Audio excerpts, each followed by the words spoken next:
ਪੂਰਾ ਗੁਰੂ ਗ੍ਰੰਥ ਸਾਹਿਬ ਬਿਨਾਂ ਲਗਾ ਮਾਤਰਾ ਦੇ ਚਾਈਨਾ ਭੇਜ ਕੇ ਨਾ ਪੈਨ ਡਰਾਈਵ ਤੋਂ ਪ੍ਰਿੰਟ ਕਰਾ ਕੇ 200 ਸਰੂਪ ਜਿਹੜੇ ਫੈਡੈਕਸ ਦੇ ਥਰੂ ਜਿਹੜਾ ਕੋਰੀਅਰ ਕਰਵਾ ਕੇ ਡੱਬਿਆਂ ਦੇ ਵਿੱਚ ਉਹ ਅਮਰੀਕਾ ਭੇਜਿਆ ਗਿਆ। 3 ਸਰੂਪ ਤੇ ਮੇਰੇ ਖਿਆਲ ਦਰਾਜਾਂ ਦੇ ਵਿੱਚ ਪਏ ਸੀ। ਕੰਡੀਸ਼ਨ ਐਹੀ ਸੀਗੀ ਜਿਹੜੇ ਡੱਬੇ ਚੈੱਕ ਕੀਤੇ ਸੀ ਜਿਹੜੇ ਕਾਰਟਾਨਾਂ 'ਚ ਪਏ ਸੀਗੇ ਉਹ ਹਲਦੀਰਾਮ ਦੇ ਡੱਬੇ ਨੇ, ਚਿਪਸ ਵਗੈਰਾ ਜਿੰਨਾ ਚਾਹੁੰਦੇ ਨੇ। ਕਹਿੰਦਾ ਤੇ 20 ਸਾਲ ਤੋਂ ਅਸੀਂ ਕਿਹਾ ਵੀ ਇਹ ਬੇਅਦਬੀ ਅਸੀਂ ਮੰਨ ਕੇ ਚੱਲੀਏ 20 ਸਾਲ ਤੋਂ ਹੋ ਰਹੀ ਹੈ। ਇਹ ਸਾਰੇ ਕਿਤਾਬ 'ਚ ਉਹਨੇ ਸਾਨੂੰ ਕੱਢ ਕੇ ਦਿਖਾਇਆ ਚੁੱਕ ਕੇ ਨੰਗੇ ਸਿਰ। ਉਸ ਦੇ ਅੰਦਰ ਉਹਨਾਂ ਦੇ 'ਚ ਲਗਾ ਮਾਤਰਾ ਹਟਾਉਣ ਵਾਸਤੇ ਫਲੂਟ ਲਗਾਈ ਹੋਈ ਰਿਪੋਰਟ ਤਿਆਰ ਕਰਵਾਈ ਭਾਨੂ ਮੂਰਤੀ ਪ੍ਰੋਜੈਕਟ ਦੇ ਉੱਤੇ। ਉਹਨਾਂ ਨੇ ਲਿਖਿਆ ਅੰਦਰ ਵੀ ਇਹ ਸਹੀ ਨਹੀਂ ਹੈਗਾ, ਇਹਨੂੰ ਬੰਦ ਕਰ ਦੇਣਾ ਚਾਹੀਦਾ। ਪਰ ਉਸ ਰਿਪੋਰਟ ਨੂੰ ਸ਼੍ਰੀ ਅਕਾਲ ਤਖਤ ਸਾਹਿਬ ਤੇ ਨਹੀਂ ਭੇਜਿਆ ਗਿਆ, ਜਿਹੜਾ ਪੂਰੀ ਲਗਾ ਮਾਤਰਾ ਖਤਮ ਕਰਕੇ ਅਰਥ ਖਤਮ ਕਰ ਰਿਹਾ ਉਹਨੂੰ ਐਵਾਰਡ ਦਿੱਤਾ ਗਿਆ ਪ੍ਰੋਫੈਸਰ ਸਾਹਿਬ ਸਿੰਘ ਦਾ। ਵਾਹਿਗੁਰੂ ਜੀ ਕਾ ਖਾਲਸਾ ਵਾਹਿਗੁਰੂ ਜੀ ਕੀ ਫਤਿਹ। ਸੰਗਤ ਜੀ, ਅਸੀਂ ਆਪਣੇ ਪੋਡਕਾਸਟ 'ਚ ਲਗਾਤਾਰ ਤੁਹਾਨੂੰ ਵਾਅਦਾ ਕੀਤਾ ਸੀ ਕਿ ਅਸੀਂ ਹਰ ਪ੍ਰੋਗਰਾਮ ਵਿੱਚ ਕਿਸੇ ਨਾ ਕਿਸੇ ਧਾਰਮਿਕ ਚਿਹਰੇ ਨੂੰ ਲੈ ਕੇ ਆਵਾਂਗੇ, ਕਿਉਂਕਿ ਅੱਜ ਕੱਲ੍ਹ ਜ਼ਮਾਨਾ ਪੋਡਕਾਸਟ ਦਾ ਹੈਗਾ ਤੇ ਲੋਕੀ ਹਰ ਪ੍ਰੋਗਰਾਮ ਦੀ ਗਹਿਰਾਈ ਤੱਕ ਜਾਣਾ ਚਾਹੁੰਦੇ ਨੇ। ਪਿਛਲੇ ਪ੍ਰੋਗਰਾਮ ਦੇ ਵਿਚਕਾਰ ਅਸੀਂ ਤਿਲਕ ਵਿਆਹ ਸਰਦਾਰ ਅਵਤਾਰ ਸਿੰਘ, ਉਸ ਨੌਜਵਾਨ ਆਗੂ, ਉਸ ਪੰਥ ਦਰਦੀ ਵੀਰ ਨੂੰ ਅਸੀਂ ਤੁਹਾਡੇ ਅੱਗੇ ਲੈ ਕੇ ਆਏ ਸੀ, ਜਿਹੜਾ ਤਿਲਕ ਵਿਆਹ ਦੇ ਨਸ਼ੇ ਦੇ ਖਿਲਾਫ ਜੰਗ ਲੜ ਰਿਹਾ ਹੈਗਾ, ਲੀਡਰਾਂ ਦੇ ਨਾਲ ਜੰਗ ਲੜ ਰਿਹਾ ਹੈਗਾ। ਤੇ ਉਸ ਪੋਡਕਾਸਟ ਤੇ ਕੁਝ ਦਿਨ ਬਾਅਦ ਅਸੀਂ ਐਕਸਕਲੂਸਿਵ ਤੌਰ ਦੇ ਉੱਤੇ ਆਪਣੇ ਚੈਨਲ ਦੇ ਰਾਹੀਂ ਦੁਨੀਆ ਨੂੰ ਦਿਖਾਇਆ ਕਿ ਦਿੱਲੀ ਦੇ ਭਾਈ ਵੀਰ ਸਿੰਘ ਸਦਨੀ ਕਿਸ ਤਰੀਕੇ ਨਾਲ ਸੈਂਕੜੇ ਦੀ ਗਿਣਤੀ ਦੇ ਅੰਦਰ ਗੁਰੂ ਗ੍ਰੰਥ ਸਾਹਿਬ ਦੇ ਜਿਹੜੇ ਪਵਿੱਤਰ ਸਰੂਪ ਨੇ ਉਹ ਜ਼ਮੀਨਾਂ 'ਤੇ ਰੁਲ ਰਹੇ ਹੈਗੇ ਨੇ। ਉਸ ਸਾਰੇ ਪ੍ਰੋਗਰਾਮ ਦੀ ਜਿਹੜੀ ਕਵਰੇਜ ਹੈਗੀ ਸਾਡੇ TV 84 ਤੋਂ ਐਕਸਕਲੂਸਿਵ ਤੌਰ ਦੇ ਉੱਤੇ ਕੀਤੀ ਗਈ। ਮਗਰ ਸਭ ਤੋਂ ਵੱਡੀ ਗੱਲ ਮਗਰ ਲਫ਼ਜ਼ ਵਰਤ ਰਿਹਾ ਹੈਗਾ ਵਾ ਕਿ ਉਸ ਪ੍ਰੋਗਰਾਮ ਦੀ, ਉਸ ਜਗ੍ਹਾ ਦੀ ਰੇਕੀ ਜਿਸ ਵੀਰ ਨੇ ਕੀਤੀ, ਜਿਹਨੇ ਉੱਥੇ ਜਾ ਕੇ ਪਹਿਲੇ ਸਟਿੰਗ ਆਪਰੇਸ਼ਨ ਕੀਤਾ, ਸਬੂਤ ਬਣਾਏ। ਬੜੇ ਸਾਰੇ ਸਵਾਲ ਨੇ, ਕਿਉਂਕਿ ਸਾਡੇ ਕੋਲ ਅੱਜ ਦੀ ਡੇਟ 'ਚ ਸਿਰਫ ਇੱਕੋ ਇੱਕ ਚੀਜ਼ ਹੁੰਦੀ ਹੈ ਜੀ, ਕਿੱਥੇ ਬੇਅਦਬੀ ਹੋਈ, ਗੁਰੂ ਗ੍ਰੰਥ ਸਾਹਿਬ ਦੇ ਅੱਗੇ ਮੱਥਾ ਟੇਕੋ ਜੀ, ਅਕਾਲ ਤਖਤ ਸਾਹਿਬ ਪੇਸ਼ ਹੋਵੋ, 125 ਰੁਪਏ ਦੀ ਦੇਖ ਕਰਾਓ ਤੇ ਜਾਨ ਛੁੱਟ ਜਾਂਦੀ ਹੈ। ਮਗਰ ਗੁਰੂ ਗ੍ਰੰਥ ਸਾਹਿਬ ਦੀ ਬੇਅਦਬੀਆਂ ਨੂੰ ਕੌਣ ਰੋਕੇਗਾ? ਇਹੋ ਜੀ ਗੱਲ ਲੈ ਕੇ ਅਸੀਂ ਅੱਜ ਪਹੁੰਚੇ ਹੈਗੇ ਹਾਂ। ਸਾਡੇ ਨਾਲ ਸਰਦਾਰ ਅਵਤਾਰ ਸਿੰਘ ਜੁੜ ਚੁੱਕੇ ਨੇ, ਜਿਨ੍ਹਾਂ ਨੇ ਇਸ ਸਾਰੇ ਮਸਲੇ ਦੇ ਉੱਤੇ ਬਕਾਇਦਾ ਪਹਿਲੇ ਉਸ ਪ੍ਰੋਗਰਾਮ ਦੀ, ਉਸ ਜਗ੍ਹਾ ਦੀ ਕਹੀਏ ਕਿ ਰੇਕੀ ਕੀਤੀ, ਸਟਿੰਗ ਆਪਰੇਸ਼ਨ ਕੀਤਾ, ਸਬੂਤ ਕੀਤੇ, ਫਿਰ ਮੀਡੀਆ ਨੂੰ ਸੱਦਾ ਦਿੱਤਾ। ਅਸੀਂ ਉੱਥੇ ਪਹੁੰਚੇ ਔਰ ਖਾਲੀ ਭਾਈ ਵੀਰ ਸਿੰਘ ਸਦਨ ਦੀ ਗੱਲ ਨਾ ਕਰੀਏ। ਪਿਛਲੇ ਲਗਭਗ 40-50 ਸਾਲਾਂ ਤੋਂ ਆਖਿਰ ਗੁਰੂ ਗ੍ਰੰਥ ਸਾਹਿਬ ਦੀ ਬੇਅਦਬੀਆਂ ਕਿੱਥੋਂ ਸ਼ੁਰੂ ਹੋਈਆਂ, ਕਿੰਨੇ ਕੀਤੀਆਂ, ਕੀ ਮਨਸ਼ਾ ਸੀ ਔਰ ਉਹਨੂੰ ਕਿਵੇਂ ਰੋਕਿਆ ਗਿਆ, ਸਾਡੇ ਲੀਡਰਾਂ ਦਾ ਕੀ ਪੱਖ ਸੀ, ਕੀ ਫੈਸਲੇ ਔਰ ਕੀ ਅੱਜ ਮੌਜੂਦਾ ਹਾਲਾਤ ਨੇ, ਇਹ ਸਾਰੀ ਗੱਲਬਾਤ ਕਰਨ ਲਈ ਸਾਡੇ ਨਾਲ ਸਰਦਾਰ ਅਵਤਾਰ ਸਿੰਘ ਤਾਰੀ ਜੁੜ ਚੁੱਕੇ ਨੇ। ਫਤਿਹ ਦੀ ਸਾਂਝ ਕਰਨੇ ਆ। ਅਵਤਾਰ ਸਿੰਘ ਜੀ, ਵਾਹਿਗੁਰੂ ਜੀ ਕਾ ਖਾਲਸਾ ਵਾਹਿਗੁਰੂ ਜੀ ਕੀ ਫਤਿਹ। ਅਵਤਾਰ ਸਿੰਘ ਜੀ, ਆਪਣੇ ਪ੍ਰੋਗਰਾਮ ਦੇ ਰਾਹੀਂ ਅਸੀਂ ਚਾਹੁੰਦੇ ਹੈਗੇ ਹਾਂ ਕਿ ਸੰਗਤਾਂ ਨੂੰ ਅਸੀਂ ਦੱਸ ਸਕੀਏ ਕਿ ਭਾਈ ਵੀਰ ਸਿੰਘ ਸਦਨ ਹੀ ਨਹੀਂ, ਪਿਛਲੇ ਲਗਭਗ ਅਸੀਂ 40-50 ਸਾਲਾਂ ਦੀ ਗੱਲ ਕਰੀਏ, ਬੇਅਦਬੀਆਂ ਦੇ ਮਸਲੇ ਦੀ ਸ਼ੁਰੂਆਤ ਕਿੱਥੋਂ ਹੋਈ। ਔਰ ਮੈਂ ਗੱਲ ਸੰਗਤ ਜੀ ਦੱਸ ਦੇਵਾਂ ਕਿ ਮੇਰੀ ਇੱਕ ਬੇਨਤੀ ਹੈਗੀ ਹੈ ਕਿ ਅੱਜ ਕੱਲ੍ਹ ਜਿਹੜਾ ਟਾਈਮ ਹੈਗਾ ਬੜਾ ਫਾਸਟ ਹੈ, ਲੋਕੀ ਨਾ 2-4-5-10 ਮਿੰਟ ਦੇ ਅੰਦਰ ਨਾ ਪੂਰੇ ਪ੍ਰੋਗਰਾਮ ਨੂੰ ਦੇਖਣਾ ਚਾਹੁੰਦੇ ਨੇ ਤੇ ਬੜੇ ਗੰਭੀਰ ਮਸਲੇ ਦੇ ਉੱਤੇ ਅੱਜ ਅਸੀਂ ਵਿਚਾਰ ਕਰ ਰਹੇ ਹਾਂ। ਜਿਹੜੀਆਂ ਸੰਗਤਾਂ ਸੋਚਦੀਆਂ ਨੇ ਕਿ ਇਹ ਪੋਡਕਾਸਟ 10-15 ਮਿੰਟ ਖਤਮ ਹੋ ਜਾਏਗਾ, ਤੇ ਮੈਂ ਹੱਥ ਜੋੜ ਕੇ ਬੇਨਤੀ ਕਰਾਂਗਾ ਕਿ ਉਹ ਸੰਗਤਾਂ ਦੂਰ ਹੀ ਰਹਿਣ, ਕਿਉਂਕਿ ਇੰਨੇ ਗੰਭੀਰ ਮਸਲੇ ਦੇ ਲਈ ਅਸੀਂ ਟਾਈਮ ਲਿਮਿਟ ਨਹੀਂ ਦੇਖਾਂਗੇ। ਅਸੀਂ ਚਾਹੁੰਦੇ ਹਾਂ ਪੂਰੀ ਦੁਨੀਆ, ਪੂਰੀ ਕੌਮ ਦੇ ਅੱਗੇ ਉਹ ਸਾਰੇ ਵਿਚਾਰ ਰੱਖੇ ਜਾਣ ਕਿ ਗੁਰੂ ਗ੍ਰੰਥ ਸਾਹਿਬ ਦੀਆਂ ਬੇਅਦਬੀਆਂ ਕਿੱਥੋਂ ਸ਼ੁਰੂ ਹੋਈਆਂ, ਕਿੰਨੇ ਕੀਤੀਆਂ, ਕਿਵੇਂ ਰੋਕਿਆ ਗਿਆ, ਕਿਵੇਂ ਠੱਲ ਪਾਈ। ਤੇ ਅਵਤਾਰ ਸਿੰਘ ਜੀ, ਤੁਸੀਂ ਪਿਛਲੇ ਲਗਭਗ ਮੈਂ ਕਹਾਂ 35-40 ਸਾਲਾਂ ਤੋਂ ਕਹੀਏ ਜਾਂ ਸ਼ਾਇਦ ਉਸ ਤੋਂ ਪਹਿਲੇ ਤੋਂ ਇਹ ਸਿੱਖ ਮਸਲਿਆਂ ਨੂੰ ਸਟਿੰਗ ਆਪਰੇਸ਼ਨ ਦੇ ਰਾਹੀਂ, ਰੇਕੀ ਦੇ ਰਾਹੀਂ ਦੇਖਦੇ ਆਏ ਹੋ। ਸੰਘਰਸ਼ ਵੇਲੇ ਵੀ ਤੁਸੀਂ ਜੇਲ੍ਹਾਂ ਵੀ ਕੱਟੀਆਂ ਹੈਗੀਆਂ ਨੇ, ਉਹ ਵੀ ਇੱਕ ਬੜਾ ਅਲੱਗ ਵਿਸ਼ਾ ਹੈਗਾ। ਲੇਕਿਨ ਗੁਰੂ ਗ੍ਰੰਥ ਸਾਹਿਬ ਦੀ ਬੇਅਦਬੀਆਂ ਦੇ ਬਾਰੇ 'ਚ ਤੁਸੀਂ ਕੀ ਦੇਖਿਆ, ਉਹ ਸਾਰਾ ਚਾਨਣਾ ਪਾਓ ਤਾਂ ਕਿ ਦੁਨੀਆ ਨੂੰ ਪਤਾ ਲੱਗੇ ਕਿ ਆਖਿਰ ਖਬਰਾਂ ਛਪਦੀਆਂ ਨੇ ਗੁਰੂ ਗ੍ਰੰਥ ਸਾਹਿਬ ਦੀ ਬੇਅਦਬੀ ਹੋ ਗਈ, ਸਿੰਘ ਇਕੱਠੇ ਹੁੰਦੇ ਨੇ, ਸ਼ਸਤਰ ਲੈ ਕੇ ਪਾਉਂਦੇ ਨੇ, ਲੇਕਿਨ ਕੁਝ ਸਮੇਂ ਬਾਅਦ ਉਹ ਮਾਮਲਾ ਠੱਪ ਦਿੱਤਾ ਜਾਂਦਾ। ਤੁਹਾਡਾ ਕੀ ਤਜਰਬਾ ਹੈ? ਤੁਸੀਂ ਕਿਹੜੇ ਕੇਸ, ਭਾਨੂ ਮੂਰਤੀ ਦੀ ਗੱਲ ਕਰ ਲਈਏ, ਗੁਰੂ ਗ੍ਰੰਥ ਸਾਹਿਬ ਦੇ ਸਰੂਪਾਂ ਨੂੰ ਕੰਟੇਨਰ 'ਚ ਲਿਜਾਣ ਦੀ ਗੱਲ ਕਰੀਏ, ਬੜੇ ਸਾਰੇ ਮਸਲੇ ਨੇ। ਮੈਂ ਚਾਹੁੰਦਾ ਸਾਰੇ ਪ੍ਰੋਗਰਾਮ ਦੇ ਉੱਤੇ ਤੁਸੀਂ ਰੋਸ਼ਨੀ ਪਾਓ। ਦੇਖੋ ਵੀਰ ਜੀ, ਗੱਲ ਇਸ ਤਰ੍ਹਾਂ ਹੈਗੀ ਕਿ ਅਗਰ ਅਸੀਂ ਕਹੀਏ ਵੀ ਇਹ ਸਾਰਾ ਜਿਹੜਾ ਮਾਮਲਾ ਹੈ ਇਹ ਚੰਦ ਮਿੰਟਾਂ ਦੇ ਵਿੱਚ ਅਸੀਂ ਖ਼ਤਮ ਕਰ ਲਈਏ ਤਾਂ ਬਹੁਤ ਔਖਾ ਹੈ, ਬਹੁਤ ਮੁਸ਼ਕਿਲ ਹੈ। ਮੈਨੂੰ ਯਾਦ ਹੈ ਕਿ ਜਦੋਂ ਸਨ 2002 ਦੇ ਅੰਦਰ ਮੇਰੇ ਕੋਲ ਭਾਨੂ ਮੂਰਤੀ ਨਾਂ ਇਸ ਕੇਸ ਜਿਹੜਾ ਆਇਆ, ਕਿਸੇ ਸਿੰਘ ਨੇ ਲੈ ਕੇ ਆਂਦਾ ਕਿ ਵੀਡੀਓ ਉਹਨੂੰ ਕੁਛ ਐਸੇ ਤੱਥ ਸਬੂਤ ਮਿਲੇ, ਉਹਨੇ ਮੇਰੇ ਤੱਕ ਪਹੁੰਚ ਕੀਤੀ ਵੀ ਉਹਦੀ ਆਪਣੀ ਕੋਈ ਮਜਬੂਰੀ ਸੀ ਕਿ ਸਾਹਮਣੇ ਨਹੀਂ ਆਉਣਾ ਚਾਹੁੰਦਾ ਸੀ, ਕੋਈ ਚਿਹਰੇ ਬੜੇ ਵੱਡੇ, ਤਾਕਤਾਂ ਬੜੀਆਂ ਵੱਡੀਆਂ। ਅਗਰ ਮੈਂ ਇਸ ਕੇਸ ਦੀ ਗੱਲ ਕਰਾਂ, ਪਰ ਸ਼ੁਰੂਆਤ ਆਪਾਂ ਭਾਈ ਵੀਰ ਸਿੰਘ ਦੀ ਕਰ ਲੈਂਦੇ ਹਾਂ। ਜੀ ਬਿਲਕੁਲ। ਭਾਈ ਵੀਰ ਸਿੰਘ ਸਦਨ ਤੁਸੀਂ ਕੀ ਸਮਝਦੇ ਹੋ ਉਹਨੂੰ? ਜਿਸ ਸੰਸਥਾ ਦੇ ਅੰਦਰ ਭਾਈ ਸਾਹਿਬ, ਆਪਾਂ ਪਹਿਲੇ ਭਾਈ ਸਾਹਿਬ ਦੀ ਗੱਲ ਕਰ ਲਈਏ, ਭਾਈ ਸਾਹਿਬ ਭਾਈ ਵੀਰ ਸਿੰਘ ਜੀ ਬੜੀ ਉੱਚੀ ਵੱਡੀ ਸ਼ਖਸੀਅਤ, ਉੱਚੀ ਸੱਚੀ ਸ਼ਖਸੀਅਤ ਬਹੁਤ ਸੀ। ਉੱਚੀ ਸੋਚ ਸੁੱਚੀ। ਵੀ ਨਹੀਂ ਸਕਦਾ ਕਿ ਉਹਨਾਂ ਦੇ ਜਗ੍ਹਾ ਦੇ ਉੱਤੇ, ਉਹਨਾਂ ਦੇ ਬਣਾਏ ਨਾਮ ਹਾਂਜੀ। ਇੰਨੇ ਵੱਡੀ ਜਗ੍ਹਾ ਦੇ ਉੱਤੇ ਗੁਰੂ ਗ੍ਰੰਥ ਸਾਹਿਬ ਦੀ ਇੰਜੇ ਬੇਦਬੀ ਹੁਣ ਜਿਹੜਾ ਅਸੀਂ ਆਪਣੇ ਚੈਨਲ ਦੇ ਰਾਹੀਂ ਦਿਖਾਇਆ, ਮਿੱਟੀਆਂ 'ਚ ਸਰੂਪ ਰੁਲ ਰਹੇ ਹੈਗੇ ਨੇ, ਬੜੀ ਮਾੜੇ ਹਾਲਾਤਾਂ 'ਚ ਪਏ ਨੇ। ਨਹੀਂ ਦੇਖੋ, ਮੈਂ ਇਹ ਕਹਿਣਾ ਚਾਹੁੰਦਾ ਭਾਈ ਸਾਹਿਬ ਬਹੁਤ ਉੱਚੀ ਸ਼ਖਸੀਅਤ ਨੇ। ਉਹਨਾਂ ਬਾਰੇ ਮੈਂ ਜਿੰਨਾ ਪੜ੍ਹਿਆ, ਜਿੰਨਾ ਮੈਂ ਉਹਨਾਂ ਬਾਰੇ ਸੁਣਿਆ, ਬਹੁਤ ਮਤਲਬ ਉੱਚੀ ਰੂਹ ਸਾਨੂੰ। ਹੁਣ ਉਹਨਾਂ ਦੇ ਨਾਮ ਤੇ ਬਣੀ ਸੰਸਥਾ, ਹੁਣ ਉਹਦੇ ਉੱਤੇ ਦੇਖੋ ਸਾਨੂੰ ਮਾਣ ਹੁੰਦਾ ਹੈ ਕਿ ਜਿਹੜੀ ਉਹ ਸੁਸਾਇਟੀ ਹੈ, ਸੁਸਾਇਟੀ ਦੇ ਅੰਦਰ ਜਿਹੜੇ ਲੋਕ ਨੇ ਉਹ ਵੀ ਬੜੇ ਨਾਮਚੀਨ ਨੇ। ਤੁਸੀਂ ਅਗਰ ਉਹਦੇ ਅੰਦਰ ਰਿਕਾਰਡ ਹੀ ਜਾ ਕੇ ਚੈੱਕ ਕਰੋਗੇ, ਸਭ ਤੋਂ ਪਹਿਲੇ ਤੁਹਾਨੂੰ ਇੱਕ ਬੜਾ ਚਰਚਿਤ ਨਾਮ ਮਿਲੇਗਾ, ਡਾਕਟਰ ਪ੍ਰਧਾਨ ਮੰਤਰੀ ਮਨਮੋਹਨ ਸਿੰਘ। ਬਿਲਕੁਲ ਉਹਨਾਂ ਦੇ ਚੇਅਰਮੈਨ ਰਹੇ ਨੇ। ਹੁਣ ਇਹ ਹੁਣੀ ਹਾਲ ਹੀ 'ਚ ਉਹਨਾਂ ਨੇ ਚਲਾਣਾ ਕੀਤਾ। ਉਹਨਾਂ ਦੇ ਬਾਅਦ ਸਰਦਾਰਾ ਸਿੰਘ ਜੋਹਲ ਜਿਹੜੇ ਐਗਰੀਕਲਚਰ ਯੂਨੀਵਰਸਿਟੀ ਦੇ ਲੁਧਿਆਣਾ ਦੇ ਵੀਸੀ ਰਹੇ ਨੇ, 96 ਸਾਲ ਉਮਰ ਹੈ ਉਹਨਾਂ ਦੀ, SMO ਹੈਗੇ ਨੇ। ਉਸ ਤੋਂ ਇਲਾਵਾ ਨੀਚੇ ਦੇਖੋਗੇ ਜਿਹੜੇ retired colonel, brigadier, IPS, IS, ਇਸ ਤਰੀਕੇ ਦੇ ਚੜ੍ਹਦੀ ਕਲਾ ਵਾਲੇ, ਮਤਲਬ ਕਹਿ ਲਓ ਕਿ ਬੜੇ ਉੱਚੇ ਅਹੁਦਿਆਂ ਦੇ ਕ੍ਰੀਮੀ ਲੇਅਰ ਕਹਿ ਲਈਏ, ਕ੍ਰੀਮੀ ਲੇਅਰ। ਪ੍ਰਧਾਨ ਮੰਤਰੀ ਮਨਮੋਹਨ ਸਿੰਘ ਉਹਨਾਂ ਦੀ ਜਿਹੜੀ ਵਾਈਫ ਜਿਹੜੀ ਹੈ ਗੁਰਸ਼ਰਨ ਕੌਰ ਜੀ, ਉਹ ਵੀ ਮਤਲਬ ਉਹਨਾਂ ਨਾਲ ਅਟੈਚ ਨੇ। ਹੁਣ ਦੇਖੋ ਖਬਰ ਜਿਸ ਵੇਲੇ ਸਾਡੇ ਕੋਲ ਆਈ, ਖਬਰ ਤਾਂ ਬਹੁਤ ਪਹਿਲੇ ਤੋਂ ਆਉਂਦੀ ਸੀ, ਪਰ ਉਹ ਆਉਂਦੀ ਸੀ ਨੌਕਰੀਆਂ ਕਰਕੇ ਵੀ ਸਿੱਖਾਂ ਨੂੰ ਉੱਥੇ ਰੱਖਿਆ ਨਹੀਂ ਜਾਂਦਾ, ਅਤੇ ਕੁਛ ਇਸ ਤਰ੍ਹਾਂ ਦੀਆਂ ਗੱਲਾਂ ਸਾਡੇ ਕੋਲ ਸਾਹਮਣੇ ਆਈਆਂ ਕਿ ਚਲੋ ਕੁਝ ਮੈਟਰ ਹੋਏਗਾ ਇਹਨਾਂ ਦਾ ਆਪਸੀ। ਜਿਸ ਵੇਲੇ ਗੁਰਬਾਣੀ ਦੀ ਖਬਰ ਸਾਡੇ ਕੋਲ ਆਈ, ਮੈਂ ਧੰਨਵਾਦੀ ਹਾਂ ਬਹੁਤ, ਉਹਨਾਂ ਦੇ ਵਿੱਚ ਦੇ ਹੀ ਮੈਂਬਰ ਨੇ ਜਿਹੜੇ ਉਹਨਾਂ ਦੀ ਸੁਸਾਇਟੀ ਦੇ ਮੈਂਬਰ ਨੇ, ਉਹਨਾਂ 'ਚ ਕੁਝ ਜਾਗਦੀ ਜ਼ਮੀਰ ਵਾਲੇ ਵੀ ਮੈਂਬਰ ਹੈਗੇ ਨੇ, ਸਾਰੇ ਹੀ ਹੋਣਗੇ, ਕਿਉਂ ਕਈਆਂ ਨੂੰ ਹੋ ਸਕਦਾ ਨਾ ਸਮਾਂ ਮਿਲਿਆ ਹੋਵੇ ਉਸ ਦੀ ਪੜਚੋਲ ਕਰਨ ਦਾ। ਮੈਂ ਕਿਸੇ ਦਾ ਬਲੇਮ ਨਹੀਂ ਕਰ ਰਿਹਾ, ਪਰ ਜਿਹੜਾ ਉੱਥੇ ਡਾਕਟਰ ਮਹਿੰਦਰ ਸਿੰਘ ਕਾਬਜ ਹੈ ਨਾ, ਉਹ ਸ਼ੱਕ ਦੇ ਦਾਇਰੇ ਸੀਗਾ ਸਾਡੇ। ਅਸੀਂ ਜਿਸ ਵੇਲੇ ਖਬਰ ਆਈ, ਸਭ ਖਬਰ ਸਾਨੂੰ ਸਰੂਪਾਂ ਦੀ ਨਹੀਂ ਸੀ ਆਈ, ਸਾਨੂੰ ਖਬਰ ਇੰਨੀ ਕੁ ਮਿਲੀ ਸੀ ਵੀ ਕੁਛ ਡੱਬਿਆਂ ਦੇ ਅੰਦਰ ਗੁਰਬਾਣੀ ਦੇ ਕੁਛ ਪੋਥੀਆਂ, ਸੈਂਚੀਆਂ ਜਾਂ ਕੁਛ ਵੀ ਇਸ ਤਰ੍ਹਾਂ ਦਾ ਲੱਗਿਆ ਸਾਨੂੰ ਕਿ ਉਹ ਬੜੇ ਅਦਬ ਤਰੀਕੇ ਨਾਲ ਨਹੀਂ ਰੱਖੇ, ਤੁਸੀਂ ਚੈੱਕ ਕਰੋ।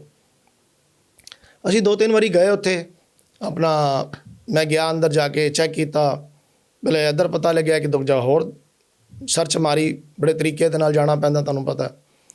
ਅਤੇ ਜਿਸ ਵੇਲੇ ਸਾਨੂੰ ਖਬਰ ਪੂਰੀ ਹੋ ਗਈ ਵੀ ਜਿਹੜੀ ਲਾਇਬ੍ਰੇਰੀ ਹੈ, ਡਿਜੀਟਲ ਲਾਇਬ੍ਰੇਰੀ, ਉਹਦਾ ਨਾਮ ਪਤਾ ਕੀ ਹੈ?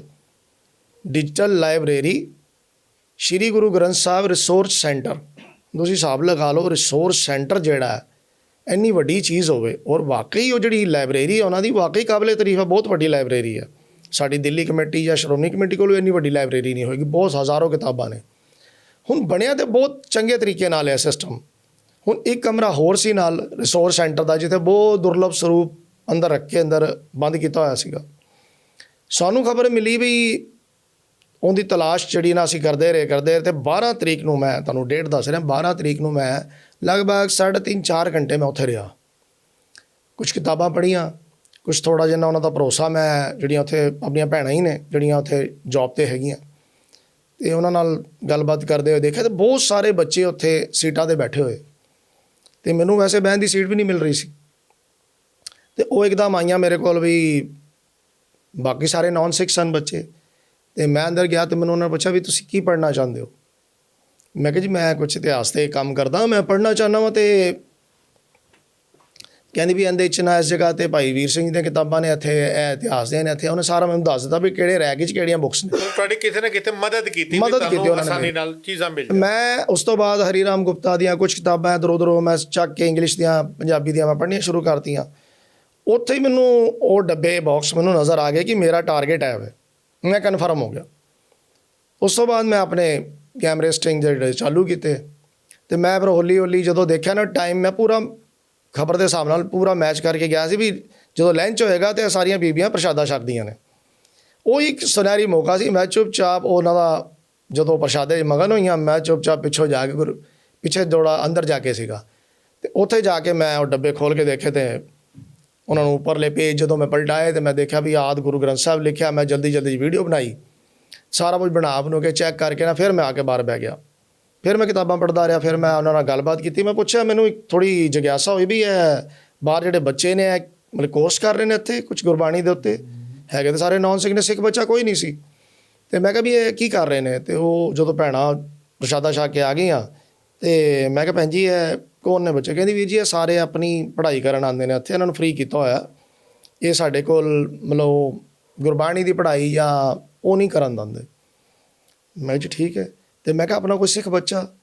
ਕਹਿੰਦੇ ਨਹੀਂ ਜੀ ਸਾਡਾ ਸਿੱਖ ਬੱਚਾ ਕੋਈ ਵੀ ਇੱਥੇ ਪੜ੍ਹਨ ਨਹੀਂ ਆਉਂਦਾ। ਮੈਂ ਕਿਹਾ ਭੈਣ ਜੀ ਇਹ ਤਾਂ ਬੜੀ ਦੁਖਾਂਤ ਵਾਲੀ ਗੱਲ ਵੀ ਇੰਨੀ ਵੱਡੀ ਲਾਇਬ੍ਰੇਰੀ ਹੈ, ਇਹ ਭਾਈ ਸਾਹਿਬ ਦਾ ਨਾਮ ਔਰ ਇੱਕ ਵੀ ਸਿੱਖ ਬੱਚਾ ਨਹੀਂ। ਉਹ ਵਿਚਾਰੀ ਚੁੱਪ ਹੋ ਗਈ, ਮਜਬੂਰ ਸੀ। ਮੈਂ ਕਿਹਾ ਚਲੋ ਖੈਰ, ਮੈਂ ਆਪਣੇ ਮਿਸ਼ਨ 'ਤੇ ਸੀ। ਮੈਂ ਰਿਕਾਰਡਿੰਗ ਕਰਕੇ ਉਸ ਤੋਂ ਬਾਅਦ ਆਪਣਾ ਉੱਥੋਂ ਦੀ ਵਾਪਸ ਚਲਾ ਗਿਆ ਘਰ। ਜਿਸ ਵੇਲੇ ਮੈਂ ਘਰ ਗਿਆ ਤੇ ਮੈਂ ਕੁਛ ਜਿਹੜੇ ਰਿਕਾਰਡ ਕੀਤੇ ਸੀ ਅੰਗ ਦੇ ਜਿਹੜੇ ਹੁੰਦੇ ਪੀਚਿਸ ਵਗੈਰਾ, ਉਹ ਜਾ ਕੇ ਦੇਖੇ ਤੇ ਉਹ ਇੱਕਦਮ ਮੇਰੇ ਹੋਸ਼ ਉੱਡ ਗਏ ਵੀ ਇਹ ਕੀ ਨਿਕਲ ਆਇਆ। ਉਹ ਜਾ ਕੇ ਚੰਗੀ ਤਰ੍ਹਾਂ ਚੈੱਕ ਕੀਤਾ, ਥੋੜ੍ਹੀ ਆਈਸਾਈਟ ਮੇਰੀ ਆਈ ਦੀ ਕੋਈ ਬਿਨਾਂ ਐਨਕ ਦੇ ਅਸੀਂ ਕਲੀਅਰ ਦੇਖ ਨਹੀਂ ਪਾਉਂਦੇ ਉਮਰ ਦੇ ਹਿਸਾਬ ਨਾਲ। ਤੇ ਮੈਂ ਫਿਰ ਉਹ ਜਦੋਂ ਚੈੱਕ ਕੀਤਾ ਕੰਪਿਊਟਰ 'ਚ ਪਾ ਕੇ ਵੱਡਾ ਲਾਰਜ ਕਰ ਦੇਖੋ ਸ਼੍ਰੀ ਗੁਰੂ ਗ੍ਰੰਥ ਸਾਹਿਬ, ਫਿਰ ਮੈਨੂੰ ਸ਼ੱਕ ਪਿਆ। ਮੈਂ ਕਿਹਾ ਯਾਰ ਇਹ ਕੁਛ ਗੜਬੜ ਹੈ, ਇਹ ਮੈਨੂੰ ਲੱਗ ਰਿਹਾ ਸਰੂਪ ਹੈ, ਕਿਉਂਕਿ ਤਤਕਰਾ ਵੀ ਸੀ ਅੱਗੇ ਆਦਿ ਸ਼੍ਰੀ ਗੁਰੂ ਗ੍ਰੰਥ ਸਾਹਿਬ ਵੀ ਲਿਖਿਆ, ਪਰ ਸਾਈਜ਼ ਬਹੁਤ ਛੋਟਾ ਸੀ। ਸਾਈਜ਼ ਸੀਗਾ ਸਿਰਫ 6 ਇੰਚ ਬਾਈ 4 ਇੰਚ, ਤਕਰੀਬਨ ਛੋਟੇ ਮਿਠਾਈ ਦੇ ਡੱਬੇ ਵਾਲੀ ਗੱਲ ਇੰਨਾ ਜਿਹਾ ਬਿਲਕੁਲ ਹੱਥ 'ਚ ਆ ਜਾਏ। ਤੇ ਉਹ ਪਹਿਲੇ ਤਾਂ ਲੱਗਿਆ ਨਹੀਂ ਸ਼ਾਇਦ ਕੋਈ ਸੁੰਦਰ ਗੁਟਕਾ ਜਾਂ ਕੋਈ ਵੱਡੀ ਚੀਜ਼ ਹੈਗੀ ਹੈ, ਕੋਈ ਤਾਂ ਲਿਖਿਆ ਹੋਇਆ।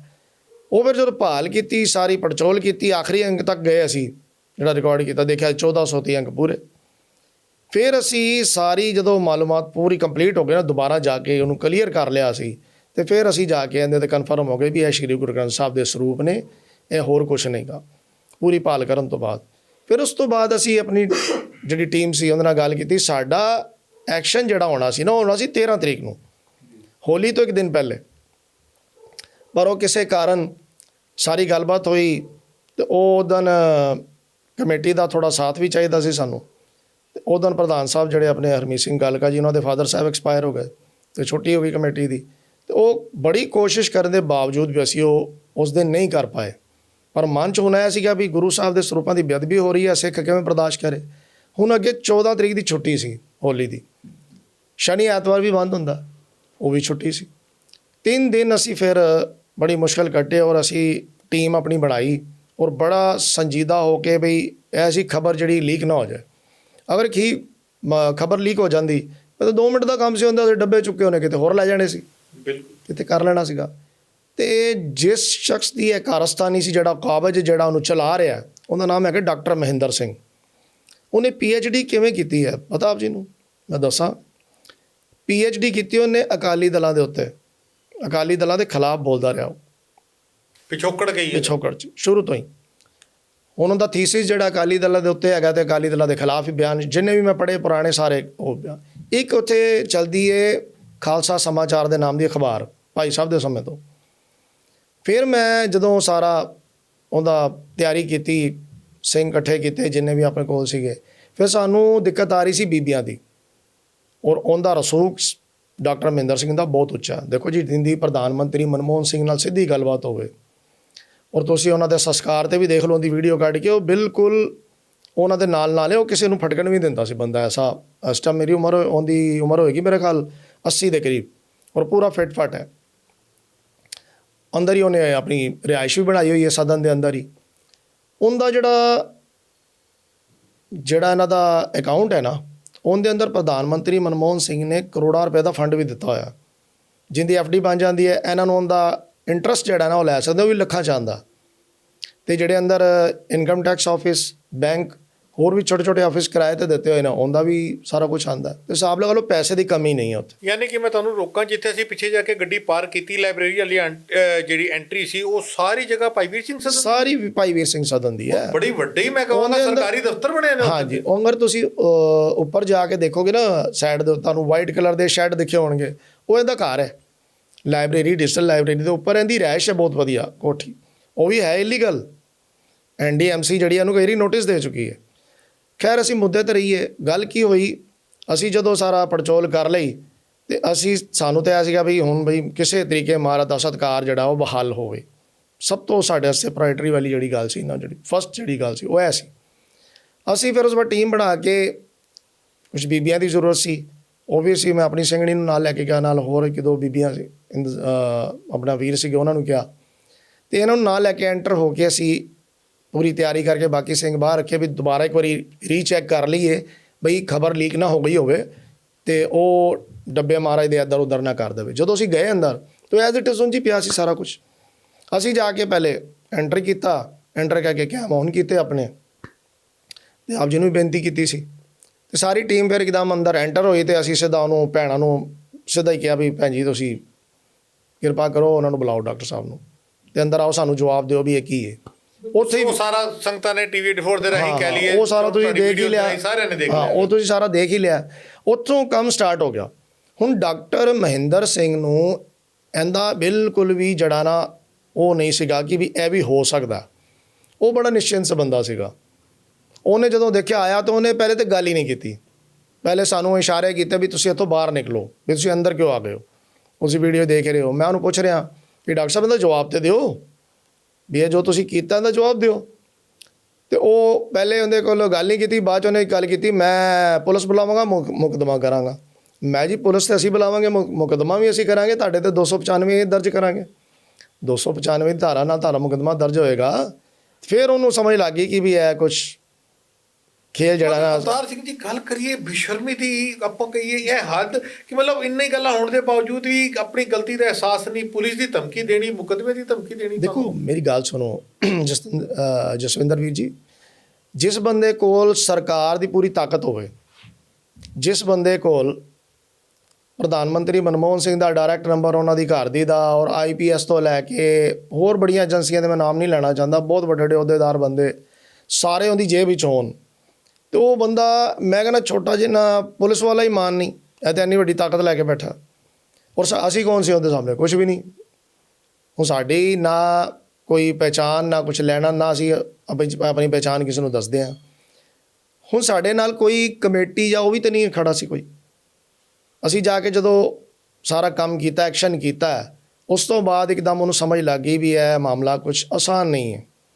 ਫਿਰ ਉਹ ਬਹਿਣ 'ਤੇ ਰਾਜੀ ਹੋ ਗਿਆ। ਬਹਿਣ 'ਤੇ ਰਾਜੀ ਹੋਇਆ, ਇਨ ਬਿਟਵੀਨ ਹੀ ਸੀ ਪ੍ਰਧਾਨ ਸਾਹਿਬ ਦੇ ਘਰ, ਉਹ ਮੈਨੂੰ ਡੈਥ ਹੋਈ ਸੀ ਉਹਨਾਂ ਦੇ, ਅਤੇ ਉਹਨਾਂ ਨਾਲ ਮੇਰੀ ਗੱਲ ਹੋਈ ਸੀ। ਉਹਨਾਂ ਨੇ ਕਿਹਾ ਸੀ ਤੁਸੀਂ ਕਾਲ ਕਰ ਦੇਣਾ, ਜੋ ਪੋਸੀਬਲ ਹੋਏਗਾ, ਅਗਰ ਕਨਫਰਮ ਹੋਏਗਾ ਤਾਂ ਅਸੀਂ ਤੁਹਾਨੂੰ ਸਭ ਕੁਝ ਦੇ ਦਿਆਂਗੇ।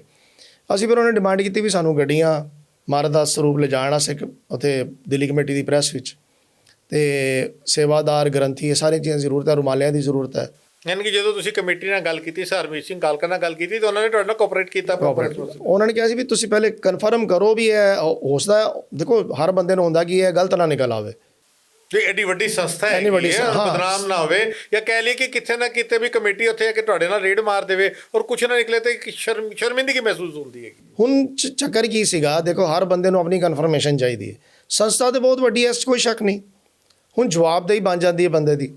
ਹੁਣ ਖੜਾ ਹੋਣ ਨੂੰ ਕੋਈ ਰਾਜੀ ਨਹੀਂ ਸੀ ਸਾਡੇ ਨਾਲ। ਇਹ ਵੀ ਇੱਕ ਸੱਚਾਈ, ਕੋੜੀ ਸੱਚਾਈ ਹੈ ਕਿ ਹਾਲੇ ਤੱਕ ਇਹ ਵੀਡੀਓ ਹਰ ਇੱਕ ਚੀਜ਼ਾਂ ਜਿਹੜੀਆਂ ਸਾਹਮਣੇ ਨਸ਼ਰ ਹੋ ਚੁੱਕੀਆਂ ਸੀ ਅੰਦਰਲੇ ਖਾਤੇ ਕੁਝ ਖਾਸ ਬੰਦਿਆਂ ਵਿੱਚ। ਅਤੇ ਜਿਸ ਵੇਲੇ ਇਹ ਕੰਮ ਹੋਇਆ ਅਤੇ ਫਿਰ ਉੱਧਰੋਂ ਦੀ ਉਹਨਾਂ ਨੇ ਧਰਮ ਪ੍ਰਚਾਰ ਕਮੇਟੀ ਦੇ ਚੇਅਰਮੈਨ ਜਿਹੜੇ, ਉਹਨਾਂ ਨੂੰ ਭੇਜਿਆ, ਗੱਡੀਆਂ ਗੁੱਡੀਆਂ ਆ ਗਈਆਂ, ਚਲੋ ਉੱਧਰ ਤਿਆਰੀ ਸ਼ੁਰੂ। ਇੱਧਰ ਅਸੀਂ ਡਾਕਟਰ ਮਹਿੰਦਰ ਸਿੰਘ ਦੇ ਨਾਲ ਗੱਲਬਾਤ ਸ਼ੁਰੂ ਕੀਤੀ, ਸਾਰੇ ਸਿੰਘਾਂ ਨੇ ਬਹਿ ਕੇ।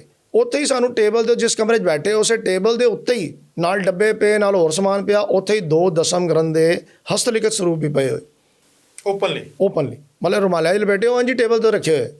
ਉਹ ਜਦੋਂ ਅਸੀਂ ਖੋਲ੍ਹ ਕੇ ਦੇਖਿਆ ਵੀ ਇਹ ਕੀ ਹੈ, ਉਹ ਦੇਖਿਆ ਤੇ ਹਸਤਲਿਖਤ ਸਰੂਪ। ਉਹ ਵੀ ਫਿਰ ਅਸੀਂ ਆਪਣੇ ਕੋਲ ਕਮੇਟੀ ਭੇਜੇ ਨਾਲ। ਇੱਕ ਸਰੂਪ ਅਲਮਾਰੀਆਂ ਚੈੱਕ ਕੀਤੀ, ਅਲਮਾਰੀ ਦੇ ਅੰਦਰ ਇੱਕ ਛੋਟਾ ਸਰੂਪ ਜਿਹੜਾ 1 ਇੰਚ ਵਾਲਾ ਸੈਕਿੰਡ ਵਰਲਡ ਵਾਰ ਦਾ, ਉਹ ਵੀ ਨਿਕਲਿਆ। ਹੁਣ ਅਲਮਾਰੀਆਂ 'ਚ ਰੱਖੇ ਹੋਏ ਨੇ ਚੀਜ਼ਾਂ। ਜਦੋਂ ਸਾਰੀ ਗੱਲ ਹੋਈ, ਅਸੀਂ ਉਹਨੂੰ ਜਵਾਬ ਪੁੱਛਿਆ ਵੀ ਭਾਈ ਸਾਹਿਬ ਸਾਨੂੰ ਮਹਿੰਦਰ ਸਿੰਘ ਜੀ ਇਹ ਦੱਸੋ ਸਹੀ, ਇਹ ਕੀਤਾ ਕੀ ਤੁਸੀਂ? ਜਵਾਬ ਕੋਈ ਨਹੀਂ। ਕਹਿੰਦਾ ਤੇ 20 ਸਾਲ ਤੋਂ ਹੈ। ਅਸੀਂ ਕਿਹਾ ਵੀ ਇਹ ਬੇਅਦਬੀ ਅਸੀਂ ਮੰਨ ਕੇ ਚੱਲੀਏ 20 ਸਾਲ ਤੋਂ ਹੋ ਰਹੀ ਹੈ। ਫਿਰ ਅਸੀਂ ਉਹਨੂੰ ਸਵਾਲ ਕੀਤਾ ਵੀ ਛਾਪੇ ਕਿੰਨੇ? ਫਿਰ ਉਹ ਖੈਰ ਉਹਨੇ ਗੱਲ ਤਾਂ ਕੋਈ ਕਲੀਅਰ ਕੀਤੀ ਨਹੀਂ। ਉਹਨੇ ਕਹਿ ਤਾ ਜੀ ਇਹ ਤੇ ਤੇਜਵੰਤ ਸਿੰਘ ਸਕੀਪਰ ਵਾਲਾ ਸੀ ਨਾ, ਉਹਨੇ ਛਾਪੇ ਨੇ। ਤੁਹਾਨੂੰ ਪਤਾ ਇਹ ਕੌਣ ਹੈ? ਹੈਗਾ ਕਿ ਸੰਗਤਾਂ ਨੂੰ ਪਤਾ ਲੱਗੇ। ਤੇਜਵੰਤ ਸਿੰਘ ਸਕੀਪਰ ਵਾਲਾ, ਜਿਹੜਾ ਸਕੀਪਰ ਕੰਪਨੀ ਦਾ ਨਾਮ ਹੈ।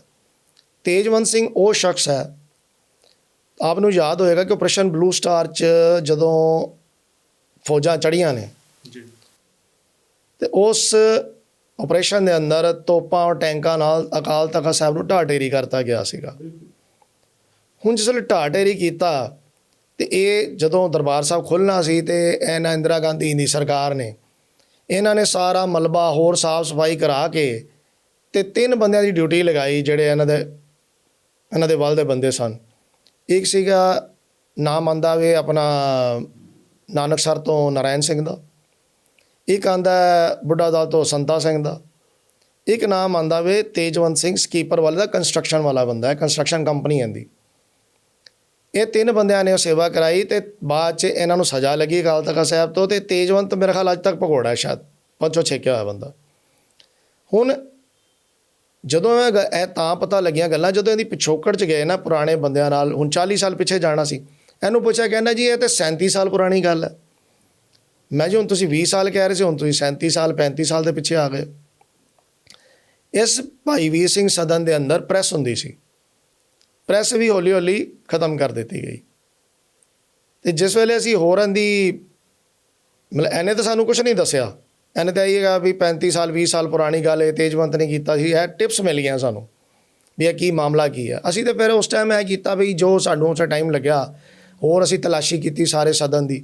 ਉਹਦੇ 'ਚੋਂ 3 ਸਰੂਪ ਜਦੋਂ ਚੇਅਰਮੈਨ ਸਾਹਿਬ ਸਾਡੇ ਨਾਲ ਸਨ, ਹੋਰ ਵੀ ਕੁਝ ਬੰਦੇ ਸਨ ਬੇਸਮੈਂਟ ਵਿੱਚੋਂ ਕੱਢੇ, ਬੇਸਮੈਂਟ ਦੇ ਵਿੱਚ ਦੋ ਤੇ ਮੈਂ ਆਪਣੇ ਹੱਥ ਨਾਲ ਕੱਢੇ ਨੇ। ਤੁਸੀਂ ਕੱਢੇ ਨੇ 3 ਸਰੂਪ ਤੇ ਮੇਰੇ ਖਿਆਲ ਦਰਾਜਾਂ ਦੇ ਵਿੱਚ ਪਏ ਸੀ। ਕੰਡੀਸ਼ਨ ਇਹੀ ਸੀਗੀ ਕਿ ਦਰਾਜਾਂ ਵਿੱਚ ਹੀ ਪਏ ਸਨ, ਇਹਨਾਂ ਨੂੰ ਹੁਣ ਹੀ ਕੱਢ ਕੇ ਜਿਹੜੇ ਡੱਬੇ ਚੈੱਕ ਕੀਤੇ ਸੀ ਜਿਹੜੇ ਕਾਰਟਾਨਾਂ 'ਚ ਪਏ ਸੀਗੇ, ਉਹ ਹਲਦੀਰਾਮ ਦੇ ਡੱਬੇ ਨੇ, ਚਿਪਸ ਵਗੈਰਾ ਜਿੰਨਾ ਚਾਹੁੰਦੇ ਨੇ ਉਹਨਾਂ 'ਚ ਰੱਖੇ ਮਹਾਰਾਜ ਦੇ ਸਰੂਪ।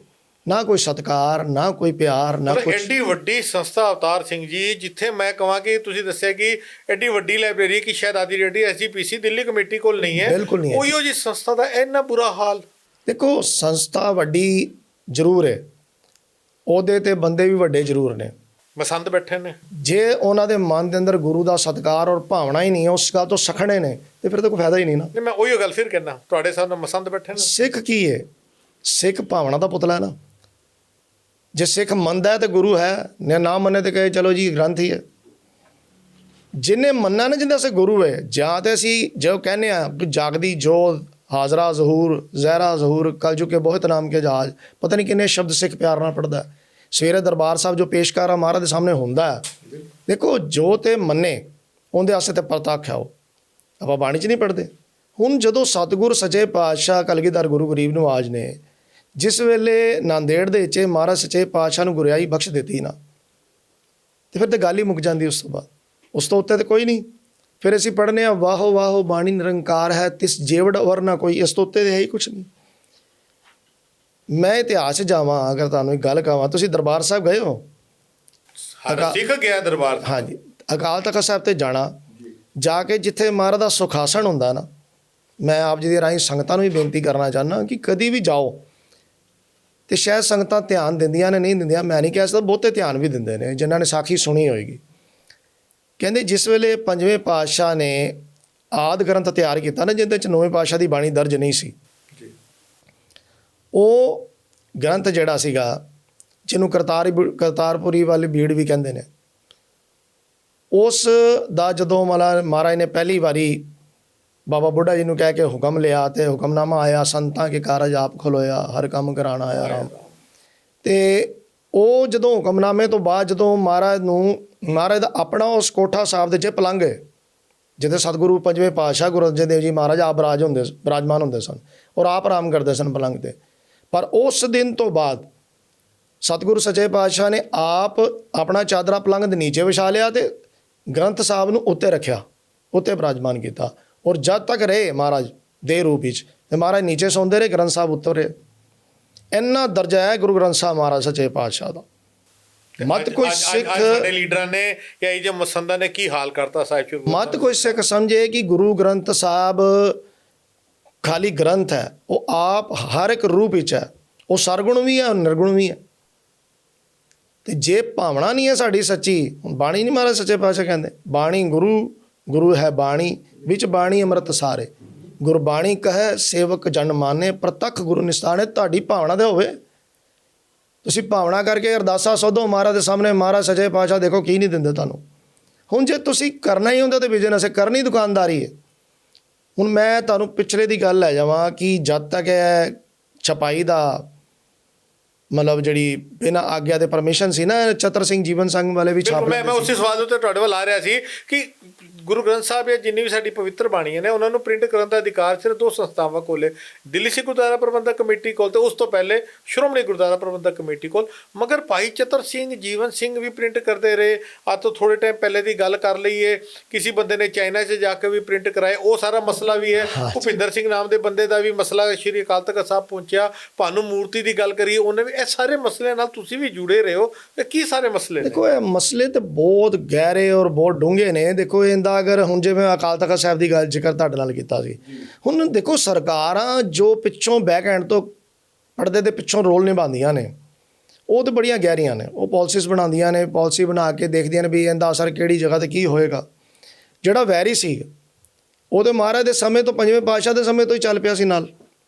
ਜਿਹੜਾ ਵਿਰੋਧ ਕਰਨ ਉੱਠਿਆ ਸੀਗਾ, ਤੇ ਮਹਾਰਾਜ ਦੀ ਸ਼ਹੀਦੀ ਕਿਉਂ ਹੋਈ ਹੈ? ਮਹਾਰਾਜ ਦੀ ਸ਼ਹੀਦੀ ਜਿਹੜੀ ਹੋਈ ਹੈ ਪੰਜਵੇਂ ਪਾਤਸ਼ਾਹ ਦੀ, ਉਹ ਜਿਹੜੀ ਬਾਣੀ ਜਿਹੜੀ ਦਰਜ ਕੀਤੀ, ਉਹਨੂੰ ਗ੍ਰੰਥ ਦਾ ਰੂਪ ਦੇਣ ਕਰਕੇ ਤੇ ਹੋਈ ਹੈ।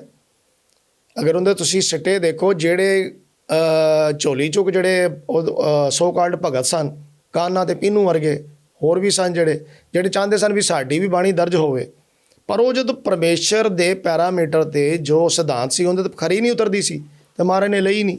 ਇਹਨਾਂ ਨੇ ਜਾ ਕੇ ਨਕਸ਼ਬੰਦੀਆਂ ਨੇ, ਤੇ ਇਹਨਾਂ ਨੇ ਜਾ ਕੇ ਤੇ ਚੁਗਲੀਆਂ ਕੀਤੀਆਂ ਸੀ ਜਹਾਂਗੀਰ ਨੂੰ ਕਿ ਵੀ ਇਹ ਨਵਾਂ ਗ੍ਰੰਥ ਤਿਆਰ ਕਰ ਰਹੇ ਨੇ ਤੇ ਇਹਦੇ 'ਤੇ ਇਸਲਾਮ ਦੇ ਖਿਲਾਫ ਲਿਖਿਆ। ਤੇ ਇਹ ਸਾਰੀਆਂ ਚੀਜ਼ਾਂ ਉਦੋਂ ਤੋਂ ਸਟਾਰਟ ਹੋ ਗਈਆਂ। ਬੜਾ ਲੰਬਾ ਚੈਪਟਰ ਹੈ।